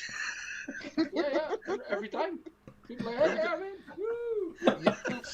It is the weirdest cultish thing, because like my brother's been on interviews with them, and just on the retail side alone, you need to go through like 3 interviews.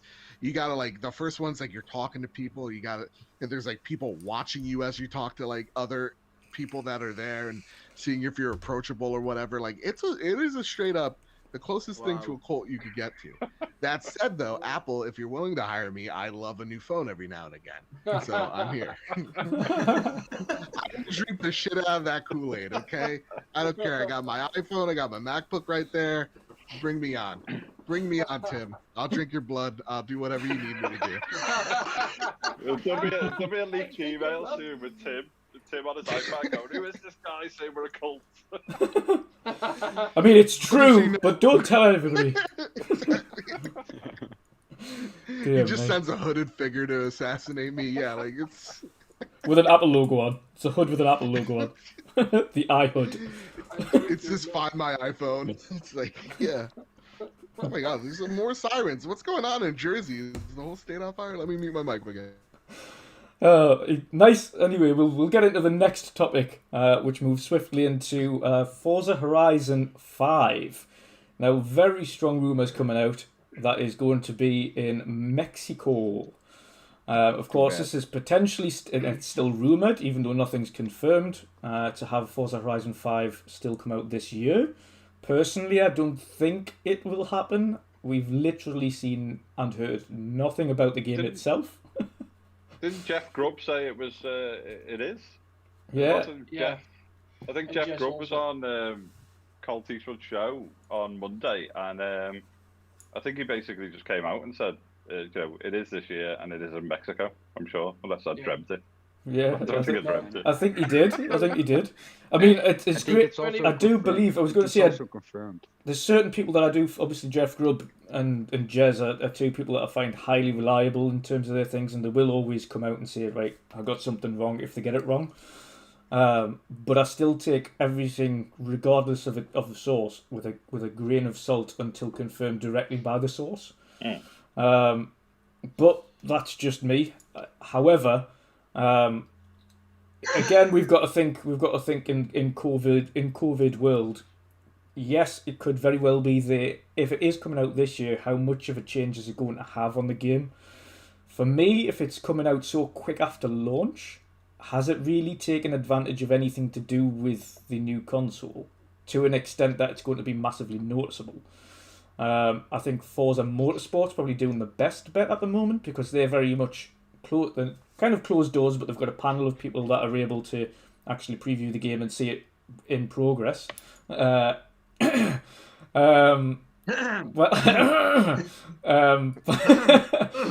you can actually see. But at least for them, they're not slating the release window. They're not slating the release time. We haven't heard anything like that either. We also know Forza Motorsport itself is a complete reboot of the series, whereas Forza Horizon is not. It's just a continuation of that series. So how much of a change is Forza Horizon going to have if it's coming out so quickly after the launch of the console? And maybe, and this is probably my first question about it, excluding the fact that it's Mexico, because we will cover that in a minute, what are your feelings about the game coming out if it does this year, straight after launch? And do you think, it should have been potentially pushed back maybe a year and skip an entire year without a Forza, just to make sure it is taking advantage of all those features? Because if you're launching a game, and we probably will get one more Forza Horizon out of this generation after this one. So Forza Horizon 6 or Forza Horizon Next or Reboot, whatever it wants to be called in the next one, which will then fully take advantage of these consoles. What do you think? We'll start with Erwin because he's our resident sim and racing enthusiast. So what do you think about Forza Horizon 5, A, in Mexico, and B, coming out so soon after launch? What do you think? Yeah, I think the thing with Mexico is somehow I have a feeling it won't be in Mexico. And I just have the idea that people are teasing it, being in Mexico, but I have the feeling it's not Mexico. It's probably in South America, but it can easily be in Brazil as well, or Argentina, or some sort like that. Maybe Mexico because there's a huge fan base in Mexico of Xbox. It's the #1 console in that country. So I'm not sure about Mexico. And that's not that I heard something. That's just my gut feeling that says it. Because people are talking so much about it. First it was Japan, now it's Mexico. You see the hinting and stuff like that. I don't know. Prior to Forza Horizon 4 or 3 or 2, there weren't so many hints about leaking which country it was, etc. Before launch. So for Mexico, I have my doubts. That's one. B, 21 is, from what I've heard from multiple things and indications, let me put it like that, that 21 is fixed for Horizon. The thing is, they don't need to make an engine. The Forza Tech engine is really on a high level. They have experience now with different seasons, with dynamic weather. They have a bunch of cars. The thing is that they already have 1 year extra development time than they normally have. So normally it was a 2-year cycle, and it was already impressive. Now they have one complete full year to put things extra in the game, which will be probably something like motorcycles or motorbikes or boats or something like that. And I think why I think motorcycles is because you also had a part in Forza Horizon 4 that was in it. And also what you saw in Project Gotham, for example, when you went for 3 to 4, that was also having motorcycles or motorbikes, let's say, in the game, just to differentiate a little bit more than only just being on a map and driving cars. I think the Horizon team will expand more in something like bikes or boats or some sort like that. But 21 is a fixed thing. They will announce it at E3 and it will launch in September. Do you think then that because we have to bear in mind as well that obviously Forza Horizon uses the Forza Tech engine, which in tandem with Forza Motorsport has had a revamp to push forward the Forza Motorsport genre and reboot that to include new technology to be able to start that from scratch and start again. Do you think then that they're going to be using the newest Forza Tech engine in order to finalise Forza Horizon and take advantage of some new features that is in that engine? Or do you think it's potentially, maybe it's too early, and maybe they've come to the point where we haven't had the chance to implement this new technology? For instance, of course, we know that we're going to have on Forza Motorsport, you're going to have real-time ray tracing to be able to kind of implement it in that game. Is Forza Horizon, which would look absolutely stunning with real-time ray tracing, if not just on cars, but in terms of environment. Like the environment on Forza Motorsport would be absolutely unbelievable if you had kind of actual real-time global illumination, ray traced kind of sunlight and weather effects and everything like that, and clouds. You can just imagine the sun beaming through the clouds and putting real-time clouds on all over the floor and cars and things like that. Do you think they're actually going to take advantage of that new technology in the Forza Tech engine? Yeah, I do think so. I think also Playground has proved themselves to be magicians. If you saw what they did with the Xbox One when Forza Horizon 2 came out, and it was cross-gen also, it was releasing on the 360 and on the Xbox One, and it was, I think, one of the first 1080-30 games that released on the Xbox One. Well, it was a piece of trash, especially at the beginning of the generation, hardware-wise, how powerful it was. And if you saw how beautiful already Forza Horizon 2 looked, Yeah. it was incredible. So I am not worried about that. They will blow us away graphics-wise on the series consoles. But for 100% sure, it's gonna blow us away, and it will be mega impressive. But it will launch this year, and yeah, like I said, probably somewhere in September. But 21 is fixed, and then hopefully the Motorsport will be releasing the year after. Year after, yeah. What do you think then personally? Before I ask everybody else, what do you think personally then for Forza Motorsport, well, Forza Horizon as a franchise needs to do to grow and change over previous years? What do they need to do to stand out and make an impact? Because we both know this, and everyone that's played Forza Horizon now, from 3 to 4, there was subtle changes, but it wasn't like a massive leap in the actual gameplay and what you do. It felt same.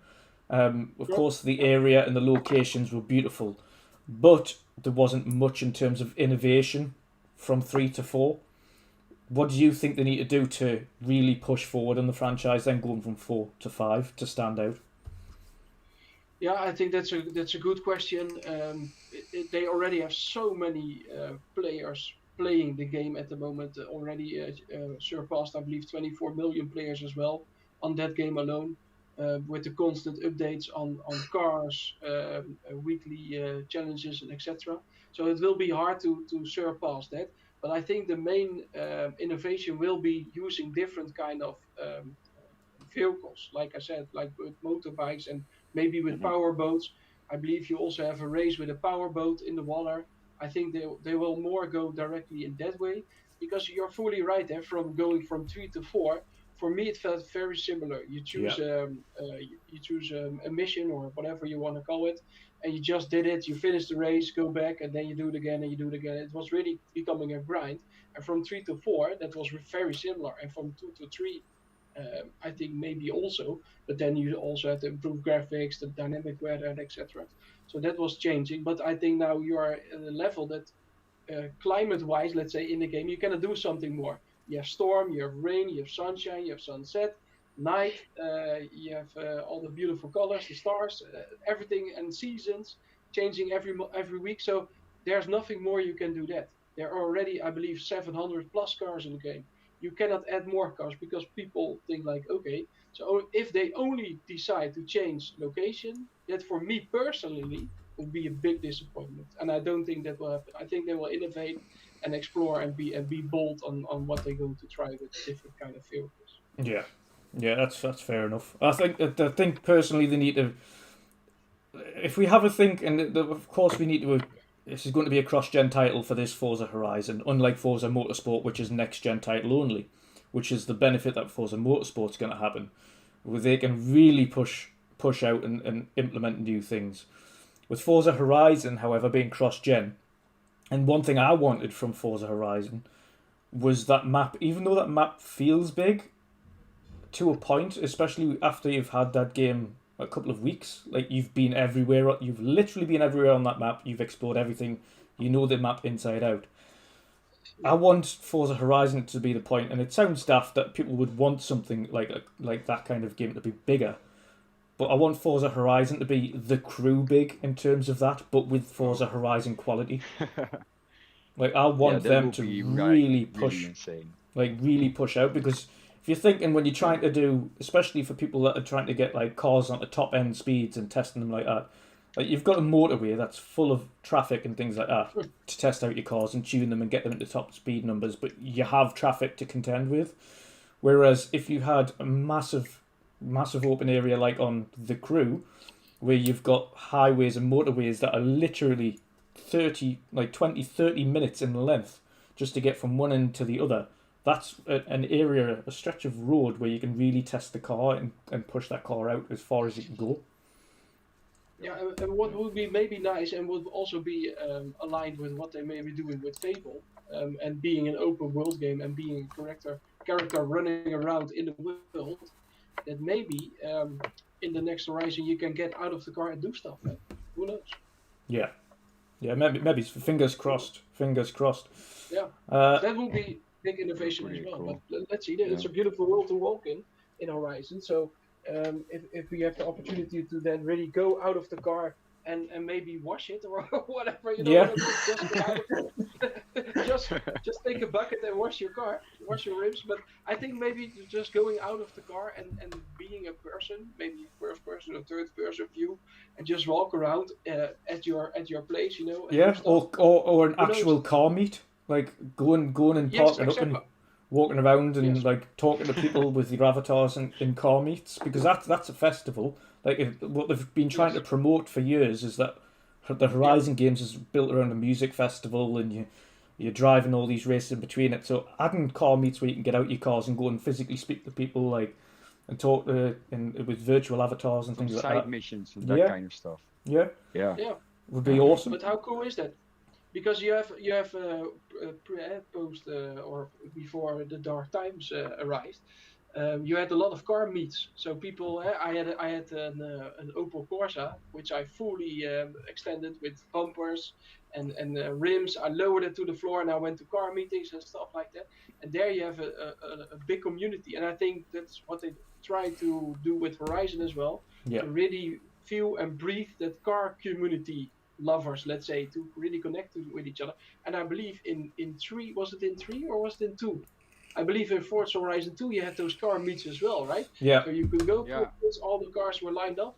And how cool would it be to just to take yourself out of that car and just look at those guys, what they make for a creation, because you have a lot of painters in the game and a lot of tuning with the rims and etc. How cool would it be just to step out of your car and just walk to another car? That would be actually really nice. But let's see. I think they have tons of opportunities to innovate and maybe some more rallying, something like that. But I think in general, when people love cars, they will like bikes automatically. And when they like bikes, they will probably like boats as well. So I think it would be nice if they can do something like that. Who knows? Awesome. You know, I agree with Erwin, but there's one thing that I think that Forza also needs to do is like put more customizing in the game, because a lot of the cars in the game have the same bumper, same size skirts. There are so many more things that you can do with a car. Yeah. And if there's one thing I really want, is that Forza Horizon 5 needs to get more customization. Yeah.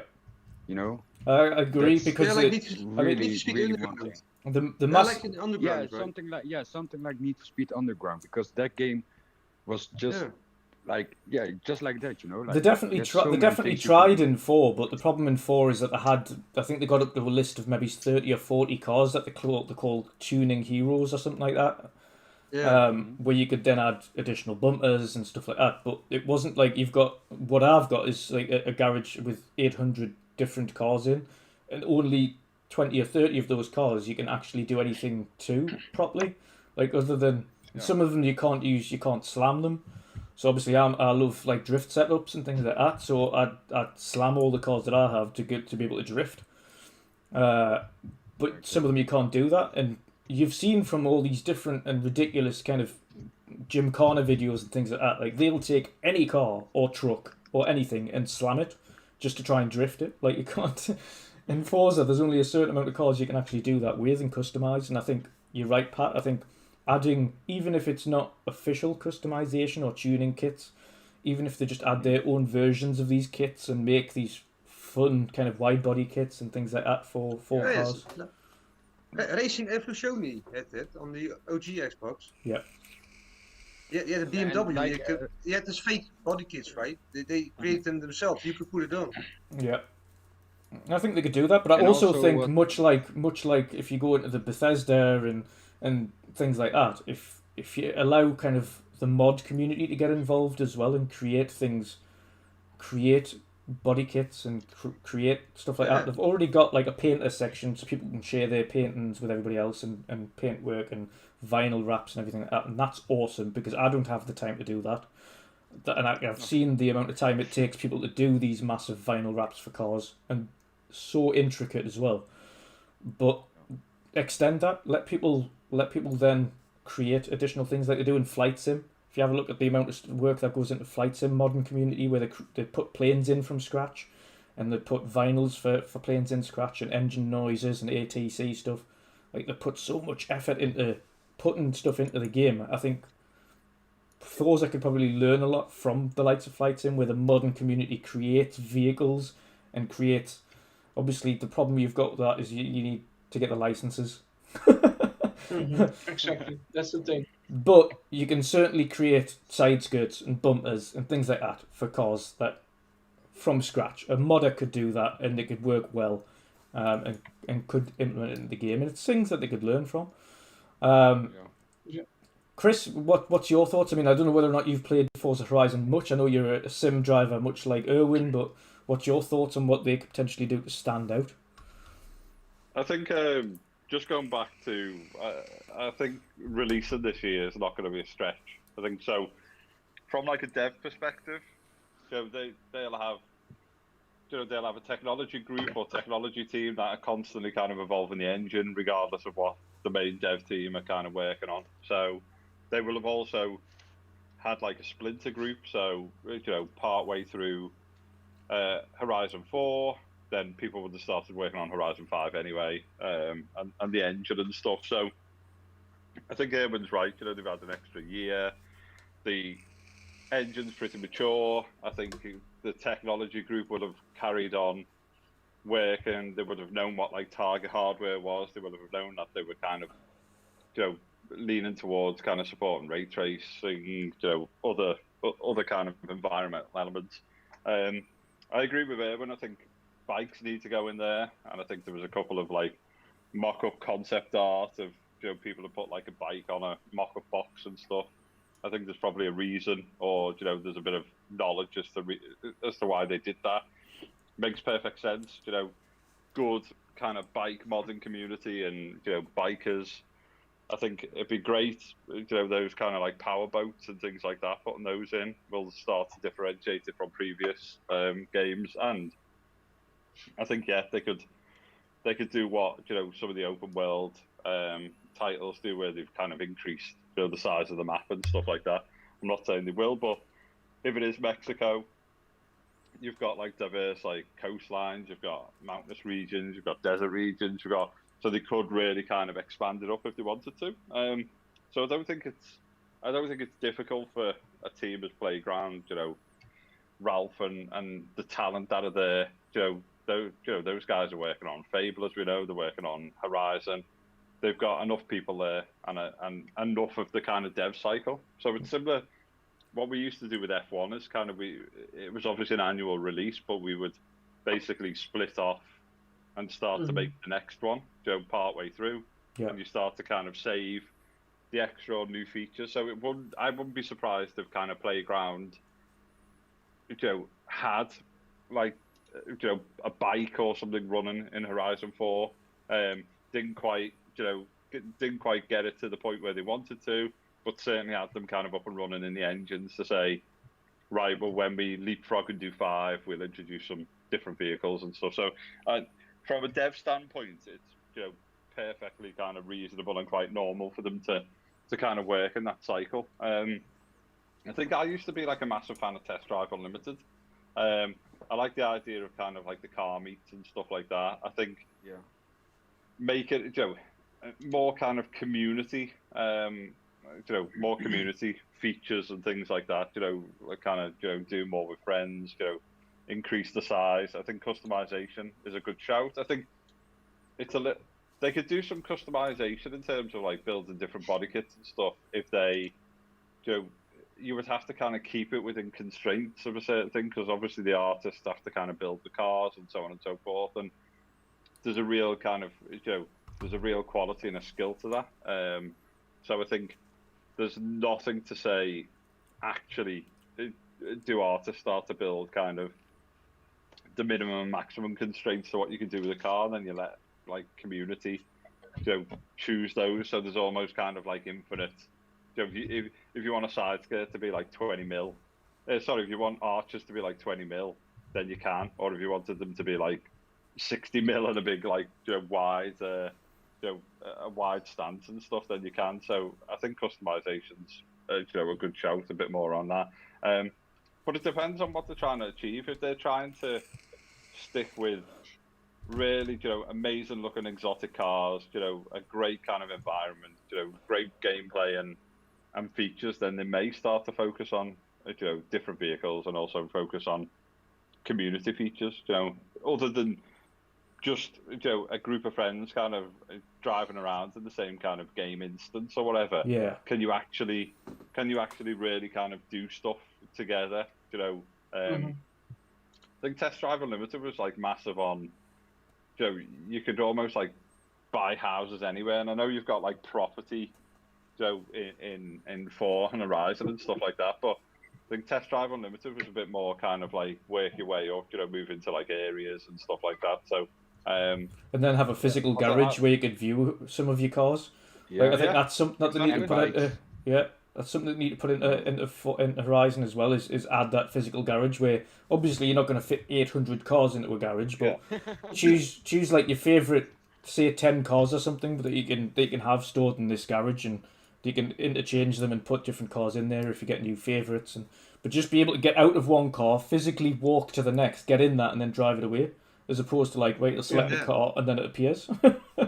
I haven't got like one I don't even have like 1% of like doubt that that team is awesome. You know, Yeah. Oh, I 100%. think the game's going to be awesome. I mean, the only thing they could do, which is a bit of a curveball, is, you know, and it wouldn't surprise me, but you know, sticking like Red Bull Air Race like license in there or stuff, so you start kind of, you know, flying those kind of air race. You know, so you've imagine if you've got like cars, bikes, you know, I think Red Bull do stuff with those kind of like rocket boats or speed boats, and then you've got Red Bull Air Race, so you've got, you know, those kind of elements to kind of get in, and you can do that really nice with like a nice feel to the planes. You know, they don't need to be kind of sim-like, but you know, so it wouldn't surprise me if they kind of drop something like that. I mean, that would differentiate it from anything else out there. It'd be awesome. With flight sim like physics, right? Fucking hell! And then with the Red Bull airplanes, holy shit! It'd be awesome, but it kind of ties in, doesn't it, with the whole kind of events? It kind of ties into, you know, the petrol heads, the event stuff, and so you can see them working side by side. But you know, I definitely see it coming out. Well, if you have I was going to say another thing as well that they could implement, and I think Erwin would probably like it as well. And again, going back to the crew, is they had this massive open map where you could do anything, but they also had sections of the map where they had racing circuits, like actual fully capable racing circuits. And in a Forza Horizon, even if they just had one racing circuit that's somewhere on the map where you could go there and do lapped times, like an actual circuit race, as well as then just go out and just drive the open road with your friends, I think that would be an added greatness as well. They did a little bit of with the Lego expansion. Yes, exactly. Yeah. It was a very small track. Yeah, it was a small track. I believe it was something that was a shape of Silverstone in the past. I believe some real track. Yeah. Somebody made a drawing or found a picture of a track. It was actually very similar of the track that was in the Lego expansion, which was quite interesting. But there you got a first taste, and you also had curbstones on the track and stuff like that. So I think we got a taste a little bit of maybe indeed what is coming. But yeah, for sure, to come back at your graphics side of things, they also work closely together with Turn 10, right? Because of the Forza Tech engine. So I think what Chris was also mentioning that is just a part and I would say evolution of the graphics that they work together on that Forza Tech engine, which will probably blow us away anyway. Because if you look and start up now, Forza Horizon 4, every time it's like the same with CFTs, you're like, whoa, man, it looks so good. The pictures that people post, you know, what kind of art they almost create, it's ridiculously looking good. It's really nice game. So probably 5 will look even better, like you say, with ray tracing and all the other next gen stuff. Yeah, absolutely awesome. Really looking forward to it. Now, fingers crossed, you're all right, and Jeff Grubb's right, and everybody's right, and it does come out this year, because that would be an absolutely awesome kind of end. Not only just getting Forza Horizon, and then we've got Halo Infinite, and potentially Starfield, and I mean, what an end to the year that would be, having 3 major and varying IPs all in one. You'd have a large open world RPG in Starfield. You'd have a semi-open world first person shooter in Halo, and then you have a massive open world sim / casual racer in Forza Horizon. And then you've got littler indie titles and things to go in along with it. If that's how we're ending the year, then we're a happy bunch. And I hope to God you're all right. I really hope to God it does actually come out this year. Next on our list of topics to touch on today, we'll actually go to Patcher and talk about a little bit of PUBG. Patcher, what's going on in PUBG at the moment? What's the news? Well, there are some good things and there are some bad things. Come on. The good thing is that they actually updated some things in the game. Yeah. So the bridges that you had between the mainland and the island, they expanded it, like it's wider. So basically you have now more spots to bridge camp. So it's gonna be really a battle. But the only thing that is that the map rotation is pretty messed up because the map Orango isn't that much in the game. So that's kind of the disappointment for me because I really like to check that out, play with a team and see how it works. But if that map is not in the rotation all the time, like why do you update it? So yeah, that's so it's kind of annoying. Also with the Paramo map with the volcano, Yeah. it came back in the game, and since I've played now this week, I never had it. Like, why put it back in the game? Okay, so yeah, that's a few things that are not pretty But good at the moment for But the me. pajama party, the pajama party is good. Yeah, that's what I just wanted to say because every season I bought the season pass. Like the skins that you had, the all that kind of stuff. Really awesome. I really liked it. But right now, seriously, guys, come on, PUBG, really, a pajama party? I don't know. It's kind of it destroys the game a little bit. Like It it's does. not- It's more Fortnite then, isn't it? It's going into the realms of being Yes. silly as opposed to being like. Yes, of course you have skins in the game that are like they have bright colors or look ridiculous or but this goes too far. It all has to do with the pandemic going on, people sitting home. Well, if I'm sitting home, I'm not sitting in my pajamas. So I don't know. Why not? Xbox One scene. No, but they kind of for me this season is kind of messed up. So Ridiculous. Yeah, but only Pat, because of Fortnite. this pajama party kind of season pass. No, but Pat, one question, right? We have dinosaur suits, we have lion suits. I never heard you talk about it, and now we have pajamas, and you go nuts. Yeah, but no, but like that's different. For me, it's different because the dino suit has something to do with the Vikindi map. Like with Dino Land coming out. Yeah. So that's something else than right now a pajama party, and yeah, it's ridiculous. Really, it is. What do you want for them to do then going forward? What things do you want to implement in PUBG? Because obviously you I know it's lesser known secret that you're obviously going for the PUBG partner alongside obviously trying to get to go for a Twitch affiliate, which is kind of in tandem with being on PUBG. But what do you want for PUBG then to do to improve going forward? Or if like Spike's mentioning, there is potentially a PUBG 2 or a next PUBG that they're working on, what do you want them to put into that game to improve on it? Well, like for PUBG 2, I'm not gonna have high expectations. Like I'll see what it brings, because there's not a lot of information about it.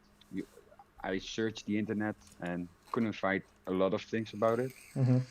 But right now, I think the main focus, what they need to do, is like maybe put in some new guns, because it's been a while that they added new guns.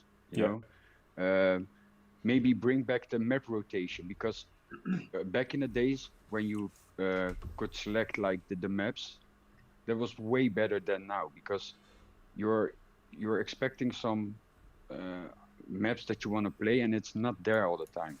Yeah. For example, Miramar, the big desert map, remove it because it's a shit map. I hate it.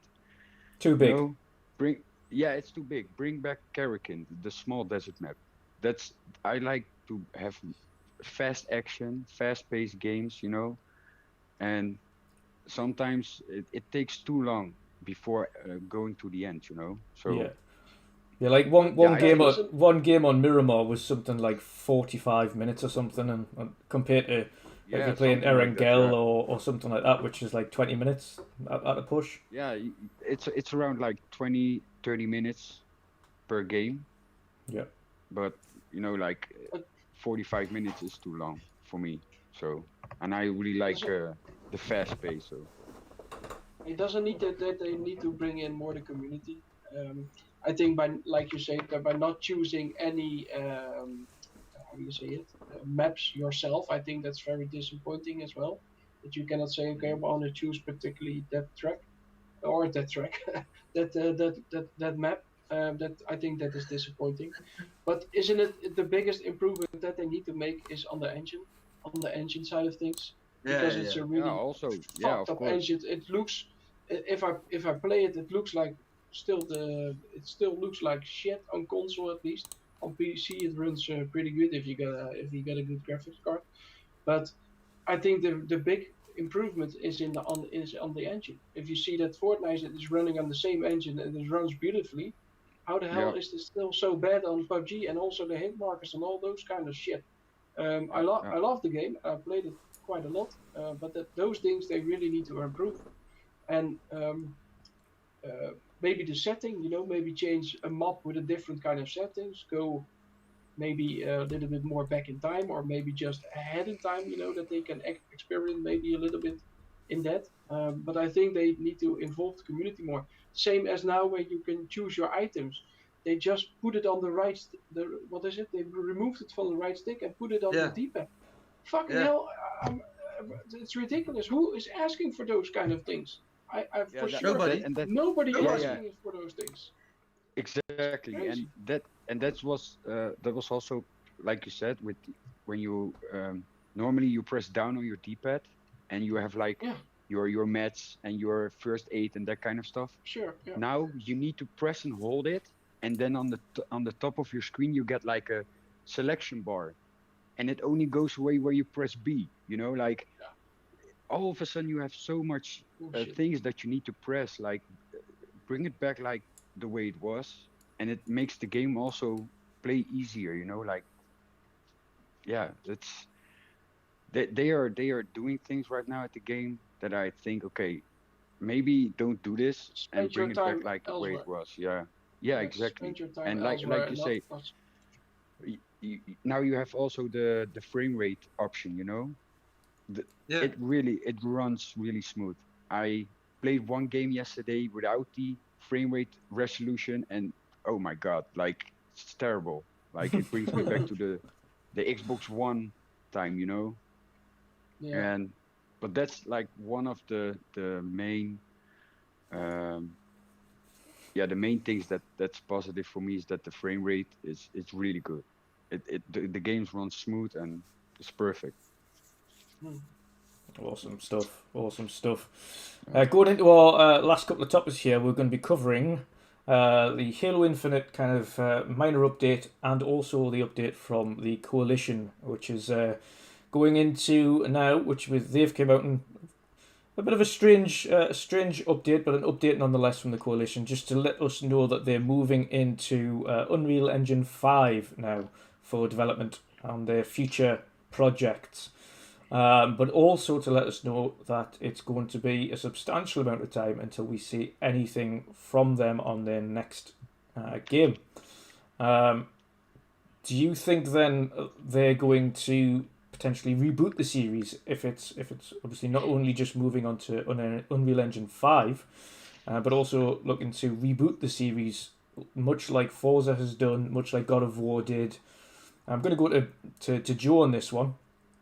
Knowing that Gears is now moving over to Unreal Engine 5, do you think they'll take this opportunity to essentially reboot Gears? We've had Gears 5 was good. It was a good campaign, better than 4.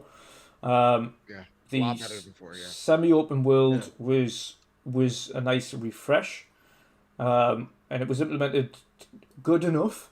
It was not perfect, but good enough. Yeah. Do you think they will take this time to reboot the series and do something different? Do you think they'll overhaul it? I think they're going to take this time and actually close out the series. I think I think Gears. I'm a huge Gears fan. First and foremost, Yeah. I actually have the Lancer in my closet right now. I love that series. That was a staple of my high school days. And I could have been MLG Pro, might I add. Oh, nice. Humble brag, humble brag. No, Oh, but in terms of Gears, I think Gears has had a similar trajectory to that of Star Wars. I love Star Wars. I even like the sequel trilogy. I know what Star Wars is at its heart, and I dig any adventure I get to go into that universe. That said, I think it has a similar parallel maybe um, roadmap that Star Wars has had in terms of people just not feeling the same energy that the original trilogy really had. Yeah. And though I speak at a point of bias, I think they take the magic of what is Gears and really done really great stuff with it. I feel like I am the minority in that. I would love to see them take one last jab at this universe in terms of I actually didn't like the open worldness of Gears 5. I would love to see them go back to a linear space, but more of a Gears 1 approach where it kind of leaned on its survival-ish horror like elements to it. Yeah. You know, like the Krill, for example, or when you're in the refinery. Those are really creepy, intense moments in an action game. I think they can do that again, and even like for, I believe like the opening trailer for that one or E3 trailer kind of had the same feelings as well.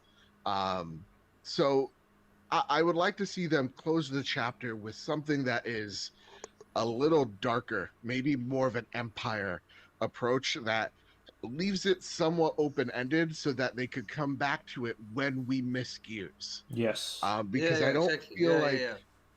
I don't feel like people Miss really it. missed Gears. Yeah. And that's a goddamn shame because I'm gonna be honest with you guys. I think Gears has been the thing that for me has anchored the Xbox ecosystem. I think every one of them that they've done, even going back to like the Ultimate Edition, have been really good, great games. So I think this one is gonna kind of them closing the book just enough that leaves something for you to go back to Yeah. in 10 plus years. But I really would like to see the coalition say, okay, we did this series proud. We're letting it hibernate. Let's go and do something different. Now, it looks like the Star Wars rumors have been squashed in terms of coalition, but I would love to see them and Microsoft's philosophy turn into, you know, when it was originally Black Tusk and then turned into Coalition in 343, they're like, this is our Halo factory and this is our Gears factory. I really want them to say, you know what? Nay, these are the principal games that you have, but we'll let you build something else. We'll let you build another IP. Yeah. And that's something that I feel like it's the reason why I still prefer my PlayStation ecosystem. Up until this point, Jim Ryan, you're scaring me with this goddamn Last of Us remaster. But they typically let studios be weird. Like even with Bend, when they had another zombie game, and even internally, people going, "Oh no, people may get confused with this and The Last of Us." The average consumer, Sony still let them take their shot, and I want that same energy from Microsoft. Like let your studios be weird, and you see them do it with the majority of them. Now let me see what they do with Coalition, and even in the very distant future, a 343 of like, okay, you've done Halo, you've done Gears, and maybe these are like if Halo's that 10-year game, you know, you let a side studio B or C do something a little different, and I think that would be that would help build the legacy of these studios better, especially 343. Some studios have that, right? I mean, like Rare, you know, they give you like this golden ticket, do whatever you want. You got Sea of Thieves, 30 million players. They Exactly. have the Grounded, you know, the what studio is that? That The Grounded game. is Obsidian. It's a second studio from Obsidian. yeah. You know, they get the opportunities now, and it succeeds, right? So yeah. and Microsoft has this pile of IPs sitting in the backlog, you know, not being used. Let Coalition pick one of those IPs and fix it. Yeah. Or just them going, you know what? Let's just make something different. Or if they're just like, hey, we want to make a Banjo game, and then them and Rare kind of like hash it out and have a collaborate. That would be really fucking cool. Oh A man, collaboration between studios, right? Like Yeah. that's the type of thing I think PlayStation has fostered so well with their studios as of late. And I think that we're starting to see that from Microsoft as well. So I when I take a look at like the announcement of we're using Unreal 5, it's I think more to help tell their fans or get them excited for the unknown. But I think more so, I think this is a great way of kind of them turning the chapter and using that technology, learning from that technology on an IP that they're already so known with, and so they get to take those risks with as well. So Yeah. I dig the news, man. I think it's cool. I think it's gonna be awesome. I've got to agree with you. Actually, I think, and I've said this for a while now. I think they need to go back to the horror of the original Gears, because if you think back to the most important and standout story moments from the entire series, from 5 to 1, the parts that you remember are the parts, for instance, when they had that campaign where it was Pro Carmine or Death to Carmine. Remember that when they had that on? It was like, choose your side. Is he going to live or die? And if you chose this, kill him. Kill Carmine. We always kill Carmine. Why not? It was always. There was always new ways to kill him off. But that was awesome. But then you also remember the story moments with Dom's wife, and then how Dom went out of the series, and that was like, we haven't actually had moments like that have stood out. Or the first time you come against that big guy, what's it called, the Berserker.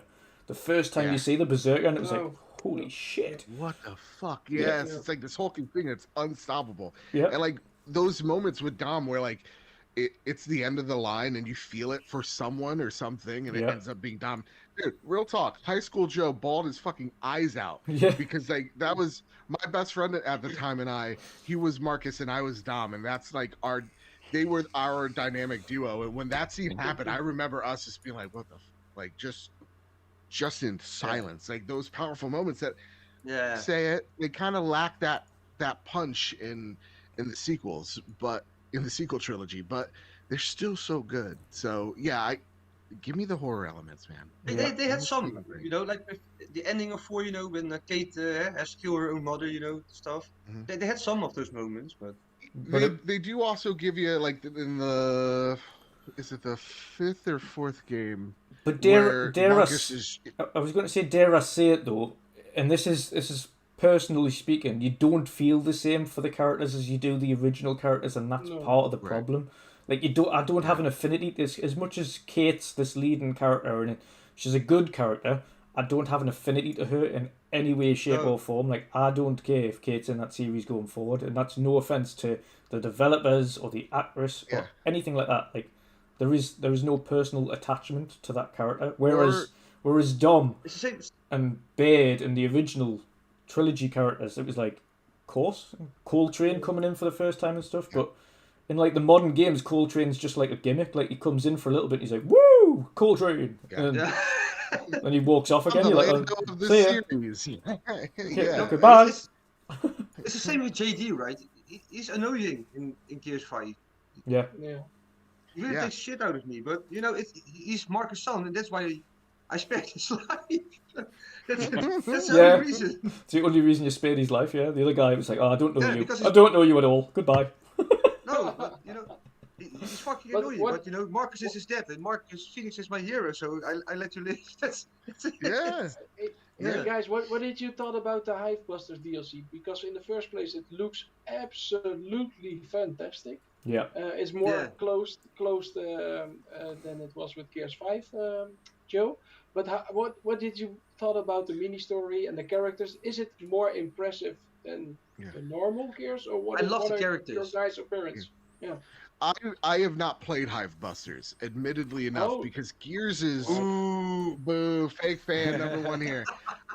Because Gears is a co-op experience for me, and Hivebusters was straight up ruined because my frenemy Luke Lore, aka the Insipid Ghost, which sucks, he played it without me, and I've never played a Gears alone, so like I had no one to play with. So what I've seen, it looks like they're going in that direction, which is something I hope.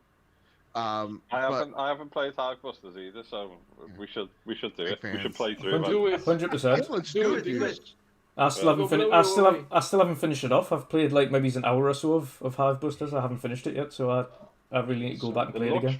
Let's go, And man. obviously, yeah, a lot of people kind of preferred it, didn't they, or enjoyed it, that kind of Yeah. closed experience themselves. 100%. Well, I mean, what would It's great characters. Chris? What would you do then? I mean, obviously, bearing in mind that they've moved over to UE5, what do you think?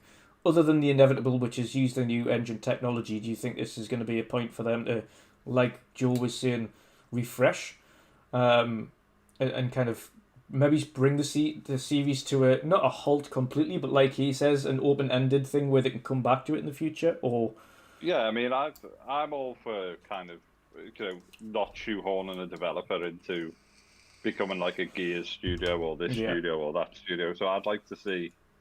It's an incredibly talented team, and obviously one of the best development teams to use kind of Unreal Engine full stop. So I think once they get their head around, UE5, let them kind of, let them spread the wings a bit, let them try something different. Whether it's controversial or not, I'd like to finish it off and then reboot it. And part of me thinks, something epic. So I'm not saying kind of like Breakpoint and Wildlands and stuff where, with the best, 3 or 4 player co-op games ever, but that kind of exploration. I mean, imagine like a Gears set in the universe, it's this massive kind of like co-op, open world game with, better kind of storytelling than what Breakpoint and the likes of those games do. But, just something completely different, and I think there's obviously always the slight worry of, you're taking, you're altering the gameplay or you're altering, the spirit of a game and stuff. But at the end of the day, that's what a reboot's about. No one, back in the day, no one would be going, let's turn God of War into, what they did.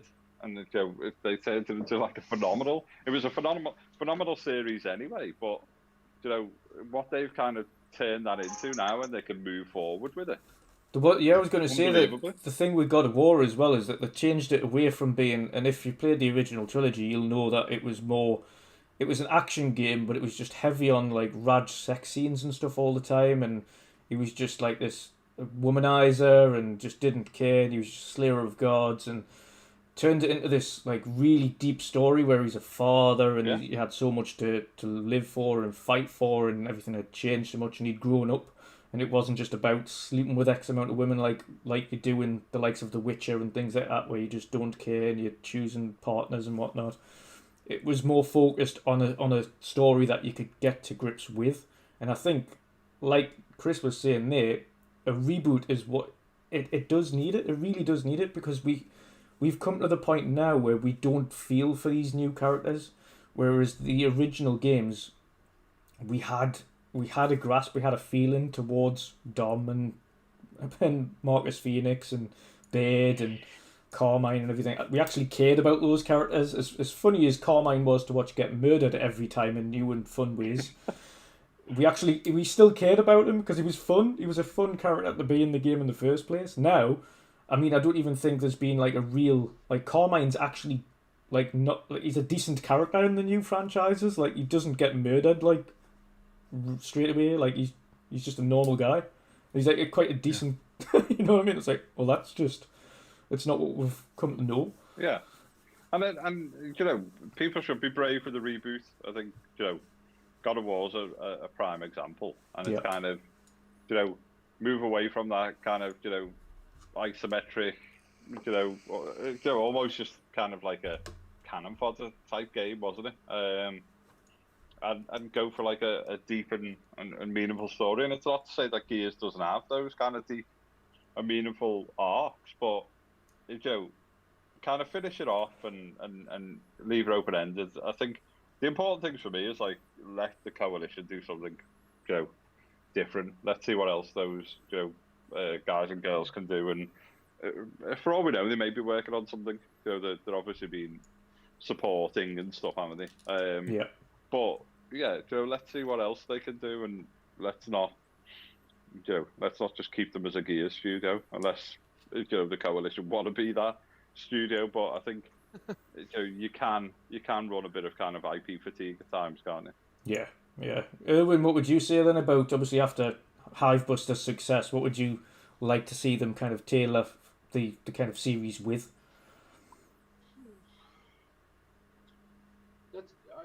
I really don't have a clue where they need to go. I think with the Hivebusters DLC, I think for me personally, I think it's almost a wrap up. Of course, you want to see that the trilogy ends with Gear 6 and what that will bring.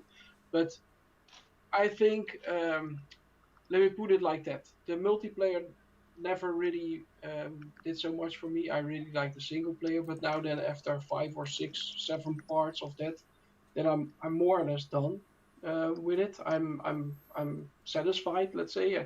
I don't really want something else. For the multiplayer part, I think it's so extensive and so competitive, which I'm not in Gears, that I don't give 2 cents about it. Yeah. But I don't really have a clue what they really can do something else with it. They have already Gears Tactics. They tried to do something else then with the series. I don't know what they need to do. I think they just need to wrap it up after 6. Say it, okay, this was nice and all, and just create something new, but in a third person view kind of action adventure. Exactly. Stuff like that. But stop with the gear stuff. I think the juice is out, out of the series. Yeah, that's fair enough. Last but not least, the final little topic is the about the Halo Infinite update. Of course, we know this game is still slated to come out this year, very much expected to come out on its anniversary, which is in November, which would be its 20th anniversary, to go in line with the release of the original Xbox, which is also 20 this year. Which is absolutely awesome. So the little bit of information we got this week, got a little bit of updates, was the artwork, should we say, the artwork for the brutes, the redesigned armor and the redesigned kind of enemies in that. There's not much really we can talk about on that, other than the fact that, of course, we've got your same old fanboys that are trying to compare zoomed in images of of the brutes on Twitter compared to other things and go, where's Craig gone? And others, of course, that are thinking Craig's gone completely, but I still very much think that Halo is going to have some kind of reference to Craig in the final production, whether it be just... I hope so. Please let it be. He needs to be in there. Yeah. This whole Halo thing, if I can hijack for just a second, Yes. it proves that we don't fucking deserve the internet, and I'm tired of it. Yeah. So, like, I know I'm a Sony phony, fanboy, whatever. Halo is my jam. Like, as an American, this is my Second Amendment right here. Yeah. I keep this thing on me. I love Halo. I just collect all sorts of shit from it. It's a great series. It's the reason why I'm a gamer today. The whole Craig stuff. First off, I love the original trailer. I thought it was good. I understood that we're in a pandemic, and I get it. So like, it didn't have to be the most polished. It just needed to show me that this was Halo, and it showed me that this was Halo. Yeah. Gunplay looked great. Has a goddamn grappling hook. Awesome. The Craig meme was memeified, but at the same exact time, nobody kind of like looked at the Miles Morales frame with him and Spider Cat, where like that still frame did not look great to me, and nobody was just like, it's whatever. The duality of the internet is crazy. Not to say if Miles Morales wasn't great, because it's fantastic. I love that game, but Halo means a lot to a lot of people, and I understand that. I mean, there's still debates, and this is why, like, I think when this game comes out, it will still be polarizing. My fear is it will not get the love it deserves, because like there's still arguments of like, does Halo have a sprint or not? And people trying to break it down to the mathematical thing of like, this is why it shouldn't, or this is why it shouldn't. Just that alone will determine if this Halo is good to someone or not. Yeah. It has so much to live up to, and I know like it's been memeified as well of like, if Halo doesn't fix global warming, then Halo doesn't it won't succeed. Last week. Yeah. but it at the same exact time, it does have a lot to prove. In terms of what have you learned 343, because you've adopted this series, and unlike Coalition, it's not universally loved. It still thinks you're its stepdad, right? So what are you going to do to this series to help prove to us that you get it? And I think the art style is one way. I think I'm loving what I'm seeing. The stills that they're doing, that they're putting out there, are beautiful, and I really enjoy the way 343 is talking to us, yet still holding back some things. It's kind of like that post with Herman Hulse. It's each month is about reassuring the fan base that this thing is on track, it's moving, and it's going to do well. It's going to be good when it comes out. I have faith in this game. I have faith in 343. Microsoft has poured way too much money in this game just to be okay.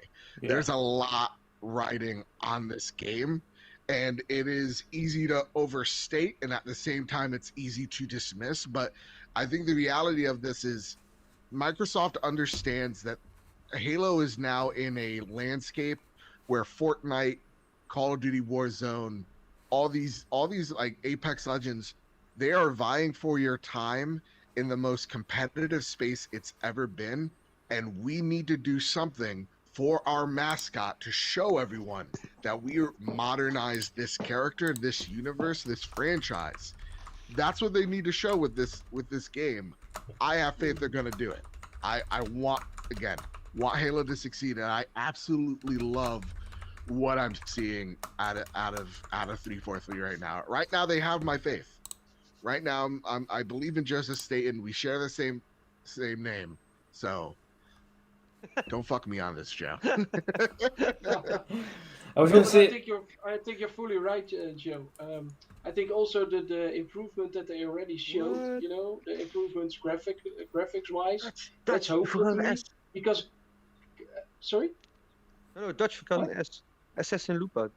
You forgot an S. Oh, do we need to give I a forgot shout an S. out to Lupa first? Yeah. Okay. Another S in assassin. Apologies. Nice. Assassin. But I think what they showed already was really interesting, and I think gameplay wise, from the get go, it looked already fantastic. So that was not the part, and I think if we just play it and if we have it in our hands, I think it will blow us away, because it also has the dynamic weather in the game. The sunset and the sunrise will be very good. So, like you say, Joe, I have full confidence that this will be finally, I think, the game for 343, that they will prove themselves. But still, a lot of guys with the double standards and hypocrisy wants to tear down the game, of course. But that's you see with every game. I mean, you saw it with Returnal, like everybody trying to compare it to Recore or whatever games, just for the sake of it, to get it down. So you always have those bullshit. You have the next Horizon game coming out, will probably be the same. So it's really important as well to get on that point. It's really important to, when this game comes out, those voices that are either going to give Xbox a virtual blowjob or not, are going to use teeth or just whatever, minimize those voices. What does the community, and when I mean community, I mean Halo community, feel about this game? There are some games that I have no idea why they're as popular. I don't know what a Roblox is, but they're serving their community 100% right, because now they're on the stock exchange. Same with Minecraft, same with all these games that you forget exist because they don't live in the zeitgeist of the moment. So don't listen to the people that, when this game comes out, that and just in general, that purely tell you what you want to hear or what you don't. It's really important. Completely agree. The one thing I did take away from the most recent one is that Joseph Staten, of course, the new kind of head or overseer at 343, has said really the screenshots, even though the screenshots look like a massive improvement, that doesn't do justice to what you'll actually see when you play the game. Like, we have to also bear in mind these screenshots don't include HDR. Like, these are just flat or screenshots. We're not seeing the true color depth. It doesn't kind of show the motion off correctly or show the kind of the way the game's moving or do anything like that. But we also, and that was another great thing that he posted the other day, which kind of cements what we know, is that Halo will be at E3. Showed off a mountain of trailer clips and things like that ready to put in to a final product. I think it was something like he was saying how many clips do you think is going to be in the final version? And one of the options was 117. So I think intentionally there's going to be 117 intentional kind of clips to go into this gameplay bit. So Nice. but no, it's really good to know that Halo's on track. It's making massive improvements. We're still six months away from release, and this is how far they've come since the last showing. Like it's a massive jump in quality, and we've still got pretty much the same amount of time until that game ships. So the amount of in that little period of time, how much to polish that game, we've got nigh on equal amounts of time until the game's released. So again, much like both of you, both Joel, Erwin, and probably Chris, we've got massive amounts of appreciation and trust that they are doing the right thing and that it's going to come out and be a great game. Whether or not the press think the same is another thing. We've already seen a few of them already come out and say, "Oh, Halo just needs to stop," which is always a great start before you start reviewing something. Yeah, IGN needs to stop. It's better. Yep. But yeah, so that's it. That wraps up our final topic for today, guys. So we'll get into our outros. It is a wrap. Dutch. By the way, Yes. one more thing. Yeah, go on. I told you guys also in the beginning. You make the starting soon screen, right? Yes. For my stream. I just went back on my Twitch channel. Yep. And I realized that the beginning of my stream is muted. So I got a message, and this message says, "This video has been muted because it appears to contain copyright content owned or controlled by a third party." No, definitely not. That's copyright-free music. So it's so weird, like, because it's only the first part that's muted, and then when the stream starts, it's all good. You have sound. So only the beginning is. So they've deleted your this account is now, Pat? this is the Twitch problem. You see, this is the Twitch problem. You could put copyright-free music on Twitch, and they'll still block it and say it's copyright. And I've seen Stupid, I've right? seen that before. Like a lot of people struggle to actually play anything on Twitch because they just block the music out straight away. It's just insane. Okay, I'm gonna see if I can contact these people. But the funny thing is Okay. before when you start your stream and when you start the build up, including on your stream when you're live, that music is there. It's only in post that they remove it. Oh, now you say that, about the customer service, I have one more thing. I need a refund. This was a transfer. This was a transfer that we got in mid-season. Okay. It's like we got Cristiano Ronaldo from Juventus, you know. So. Oh, yeah. Okay. It's a My mid. bet is still here. I'll just send you a photo and you can just pin it. Yeah, just pin a photo to it. We'll give you an iron-on sticker. Just an iron-on print. Just, Oh, yeah. Yeah, do it. Do it. And a ball, please. Awesome. oh, Jesus Christ. This is Matthew from The Hague. I have complained Lekker. Twitch. Rustig. Godverdomme. Oh, Jesus Ja, Christ. dat This is some European shit that I do not understand. Oh, You should know that was a little bit longer. yeah, from the first second to the last. Oh, hi. We've But got full Dutch on us. we've got full Dutch. Still won't beat that moment with Erwin inside the church. We'll have to put that on stream at some point. That was funny. No, please don't. That is, yeah. You just break down. You just break Erwin in down. church? Erwin in church. Yeah, I I think Did you burn? no, we were in the party chat, right? I think I let you hear it already through the microphone of my telephone. I think I just I had a video audio file on my phone, and I can let you hear it later, Finn, when we on the party chat. But I was laughing like for like 10 minutes, like I was like the Oh, beginning of the show, only then 10 minutes long almost. Yeah. Yeah, with but, Patrick, with you. yeah, with Patrick and with Emu and with Barry, and I was actually at Barry's apartment. Barry doesn't have a lot of stuff in his apartment, so what you get when you talk or scream or Echo. laugh, you hear an echo, right, in this room. So I was like, whoa, you know, and then Emu said, "Are you in the church now?" Then I just completely lost it. And when Patrick starts to laugh, Patrick has a laugh that sounds like the MP5 in PUBG, right? Like,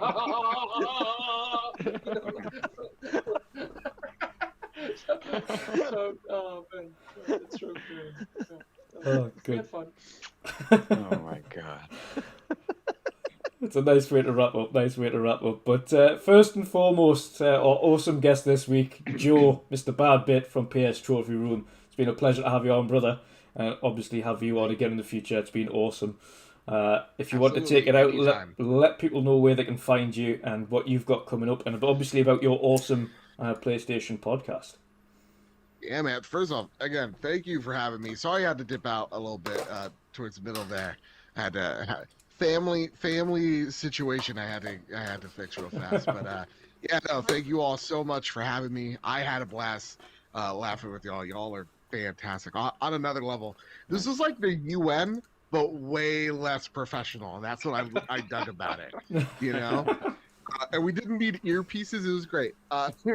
You can find me over at the Trophy Room, a PlayStation channel on YouTube. That's where you get the video version of the podcast. We'll be starting to do some PlayStation centric videos next week as well there. You can find the Trophy Room podcast audio version. That's where most of my audience is from, over on Apple Podcasts, Spotify, wherever you get a podcast service of your choosing. You can find the Trophy Room, a PlayStation podcast there.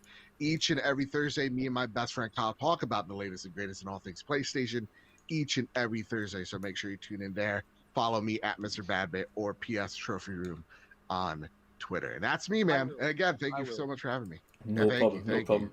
It's absolutely it. And obviously, guys, it's and I say this because obviously we do a lot of Xbox centric stuff, and it's far easier these days to find Xbox centric podcasts that don't talk shit, and try to keep it non-fanboy. Of course, it's a limited number, unfortunately, at the moment, that are very fanboy on the PS side, and thankfully, PS Trophy Room, along with people like PlayStation Bra, are very much on the money. It's just about the good in PlayStation, non-fanboy shit. So if you want to go and watch something that is strictly just talking about the good and the bad of PlayStation from an honest PlayStation perspective, and not get controlled by the Xbox stuff or talk about Xbox stuff to kind of boost views, go and watch Trophy Room, because it's an absolutely awesome show. Thank you. That is our mission each and every week. We know we're not professionals. We know we're fans of the product, and we appreciate it. But what we love are the people that work on them and make these things possible. Yeah. I try to find, and you're totally right, I try to find PlayStation centric content that is not just it's not a blowjob of like positivity of PlayStation, something critical, honest feedback. And it's hard to find it. And when I listen to other podcasts, I'm a very open-minded person, and I see what they do wrong or see what they do right or see where we can improve. I personally feel like there's no one, and this is not me being humble at all, I don't think there's many people that are on the level that we do it on. And that's what the thing that we're really, really proud of. Yeah. So thank you so much, because that is literally what we're going for. Yeah. So thank you so much, man. That's great. It's what we try to do every time. Of course, if you see the topics and you've been in the discussions now yourself, what we do and what we try to do is what could they do better? What could they do that they've done that could do better? What needs improvement? How can they improve? Because we know that nothing's always perfect, and Xbox have had their failings massively over the years. So, and we're going to embrace that. We're not, Xbox isn't the best like it could be, but we're going to say what it is that they've done wrong and how we think they can improve. It's the best way for it. Transparency and honesty. Honest, and I think this episode proves it. I love the discussion, guys. We all had fun, and it wasn't just like, this is why Xbox is great. It's something. It's a deeper conversation because you can get the feel good anywhere.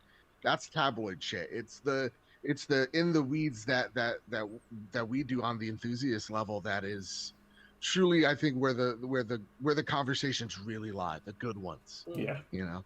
Yeah. That's exactly why I support the show. Yeah. It's awesome. I'm just awesome. I became Patreon and stuff for because of this. It's just a love with Erwin and. It's not just only fanboy stuff, and Only Erwin, not me. Okay. It's a, you are most of the time you are the piss pile, so. it's like gaming's one of those like industries, isn't it, where like people don't fanboys and fans and stuff don't ask for improvements. They don't request like better. And if you look at these things, like phones, or you look at AirPods or any other tech, it's like people can go, oh, that was a great phone, but I wish it had this, or I wish it did this. And I think other industries, people haven't got a problem saying, at some point we'll need a better version of like AirPods Pro, and we need like better sound and better features and stuff. But when it comes to like plastic boxes, people are almost like afraid to go, we can improve this, or we want better. Or it doesn't mean you're saying that the brand is like rubbish or crap or anything. You're just asking for improvements as like a consumer and stuff. And I think there's like a weird fear of some people think you're not allowed to kind of like want more, or better improvements and stuff, because you're somehow then like dissing the plastic box and stuff. It's just a weird industry compared to like other technology groups where it's there okay. are people that have straight up not called me a PlayStation fan because I question the product, and I've literally responded like, yeah, I don't care. Your opinion means very little to me. Like it's about questioning. If you like, you're totally right. If you like the thing, just question it. Yeah. We're not about that. You're totally right, and I think it's because these boxes give us moments that we cherish, and ergo, since that thing is a physical thing we see, we cherish that thing. It's very weird and incestuous, if I'm not. Chris, I always compare it. Come on, Sega, bring me a Dreamcast 2. If you watch this. Hey, but Chris, I always compare it to soccer, man. Or the football. So you got football hooligans, and you got just the normal fans, right? And the hooligans, they are on Twitter, they go ballistic about the other side, or everything they will defend on everything. But just the fans, just to have better players on the team, they want to have a different coach, they ask for better from the team or from the club. And that's the same, for Feyenoord as well. Like you see. Save that for OnlyFans, man. Look, it's still on. Don't do it. But it is really like that. I compare the hooligans and just normal football fans. Oh man. Yeah. It's a wrap for today, guys. It's a wrap. Next, we'll go to our panel and do our lovely outros. So, Chris, it was great, and it is great to have you on board fully as a full-time panel member now. So, thank you again for coming along, and again, great to have you on board. If you let people know where they can find you and what you're going to be doing or playing going forward. His now muted. off, guys. His Bluetooth is gone. Yeah, his Bluetooth is turned off, so... What a shit show today! What Dutch started here? Look, Chris is ending it. It's just like, nope, don't want to talk now. Chris had enough. Chris, That's you okay? the way if he's You saying okay, Chris? His headphones have died.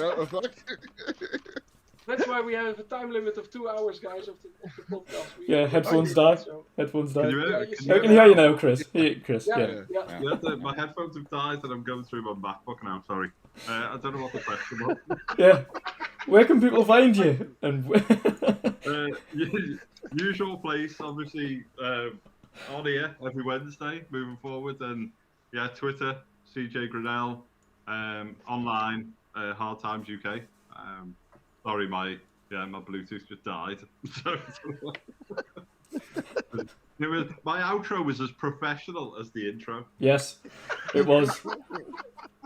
I was going for the glitch effect intro. Awesome stuff.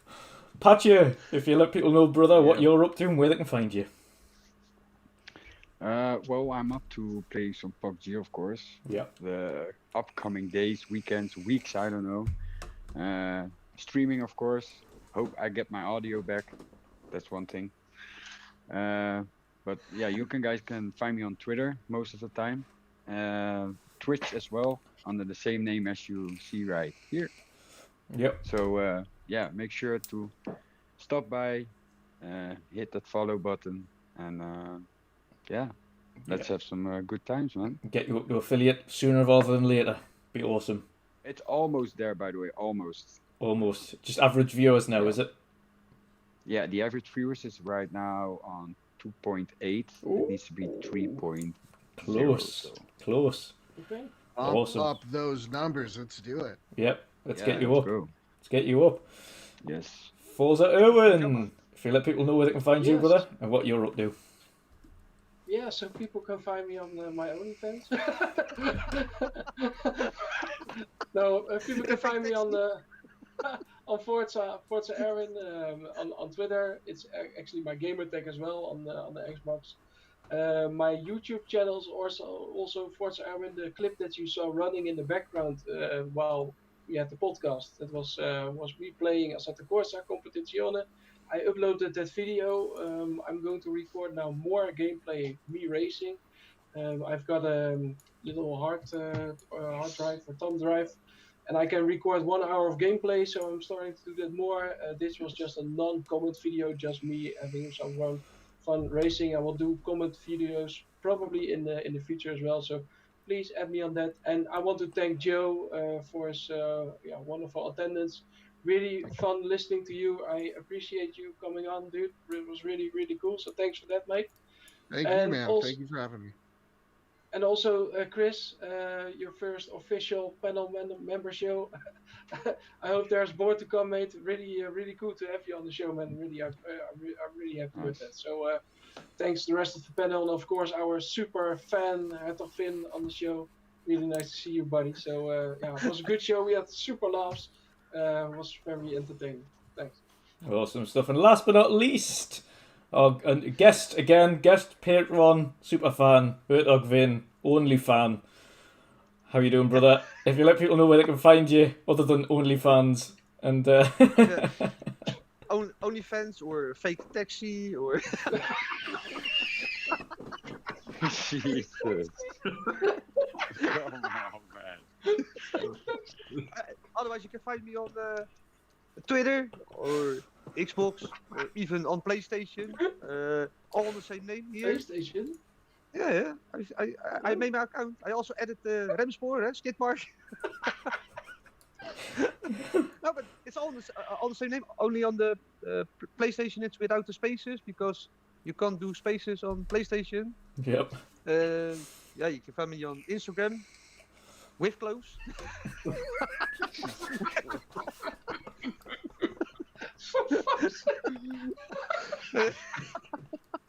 And that's God, hi. Yeah, and other than your OnlyFans, what are you going to be up to? I hope I'm gonna finish Dragon Quest this week. To be honest. There you go. I hope so, but I don't know, man. Is it 30 more hours, 50, maybe 100 more hours? I don't know. So,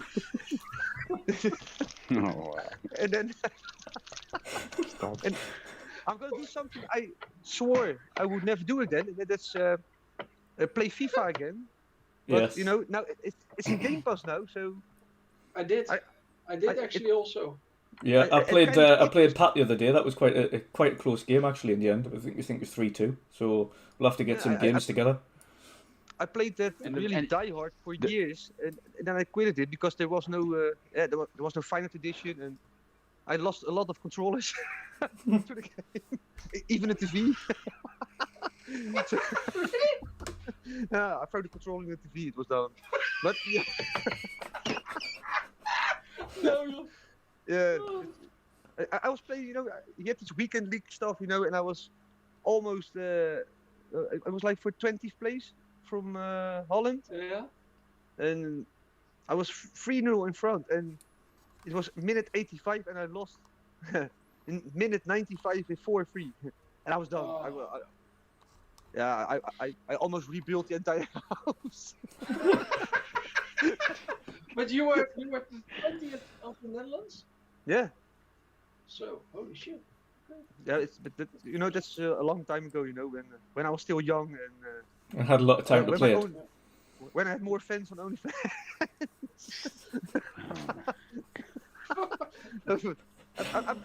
I think I'm gonna play FIFA again. I'm going to at least try it, and because I still miss the soccer games, but Yeah. I don't want to be that aggressive again. So I'm not sure if I'm gonna continue. If Just I play a few, play a few friendly games with us. That'll be good. Yeah. Be a good laugh. So I'm gonna try that, and I hope I can continue God of War as well at some point, because I really need to go to Uncharted and what Erwin said, The Last of Us 2.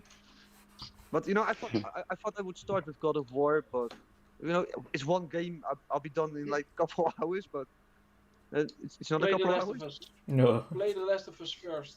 Whatever Yeah. you do, play The Last of Us 2 first. No, I'm doing them one by one because it returns to my brother if I'm done. So, but I'm gonna do God of War, then Last of Us, and then Uncharted. I think because that's 5 games now. Yeah. Ghost of Tsushima. Yeah. Ghost of Don't Tsushima. forget Ghost. No, Yeah. I don't have that, so I might buy it and then return it to my brother as with Ghost of Tsushima as a gift because I borrowed it from him. So I Game might is do that. unlike it is chef's fucking kiss. It's amazing. Yeah, I saw WandrinDutch. Yeah, it's a beautiful game. Stream it. And Yeah. it's beautiful, but Awesome you know, stuff. I have lots of stuff to do. So. Awesome stuff. And thank you to our amazing chat again tonight. You've been absolutely amazing. If you haven't already, of course, make sure you follow these awesome guys on the panel, and of course our awesome guest this week, MrBadBit.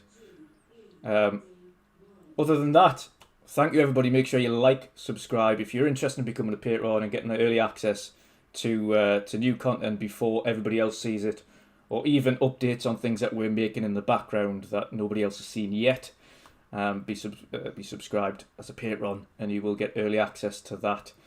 Of course, this is a little gift as well. We have 6 patrons now, but when we hit 10, the first 10 patrons for our channel will receive an exclusive T-shirt commemorating awesome. kind of our support and the awesome support of the first 10 patrons that join us.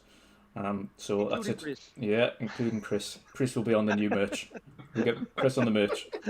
Just have a giant picture of Chris on the T-shirt. Yes, on the back.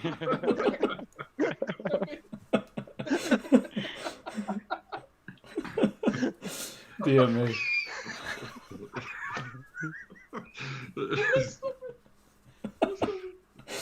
Well, other than that, thank you everybody for joining us tonight. It's been amazing as usual. Again, please like, share, subscribe. Thank you again for turning out, and we hope you have an awesome evening and rest of the night. Have a great day, everybody. See you guys. See you all later. Take care, all. Bye-bye. Thanks, Joe. Bye. Yes, guys.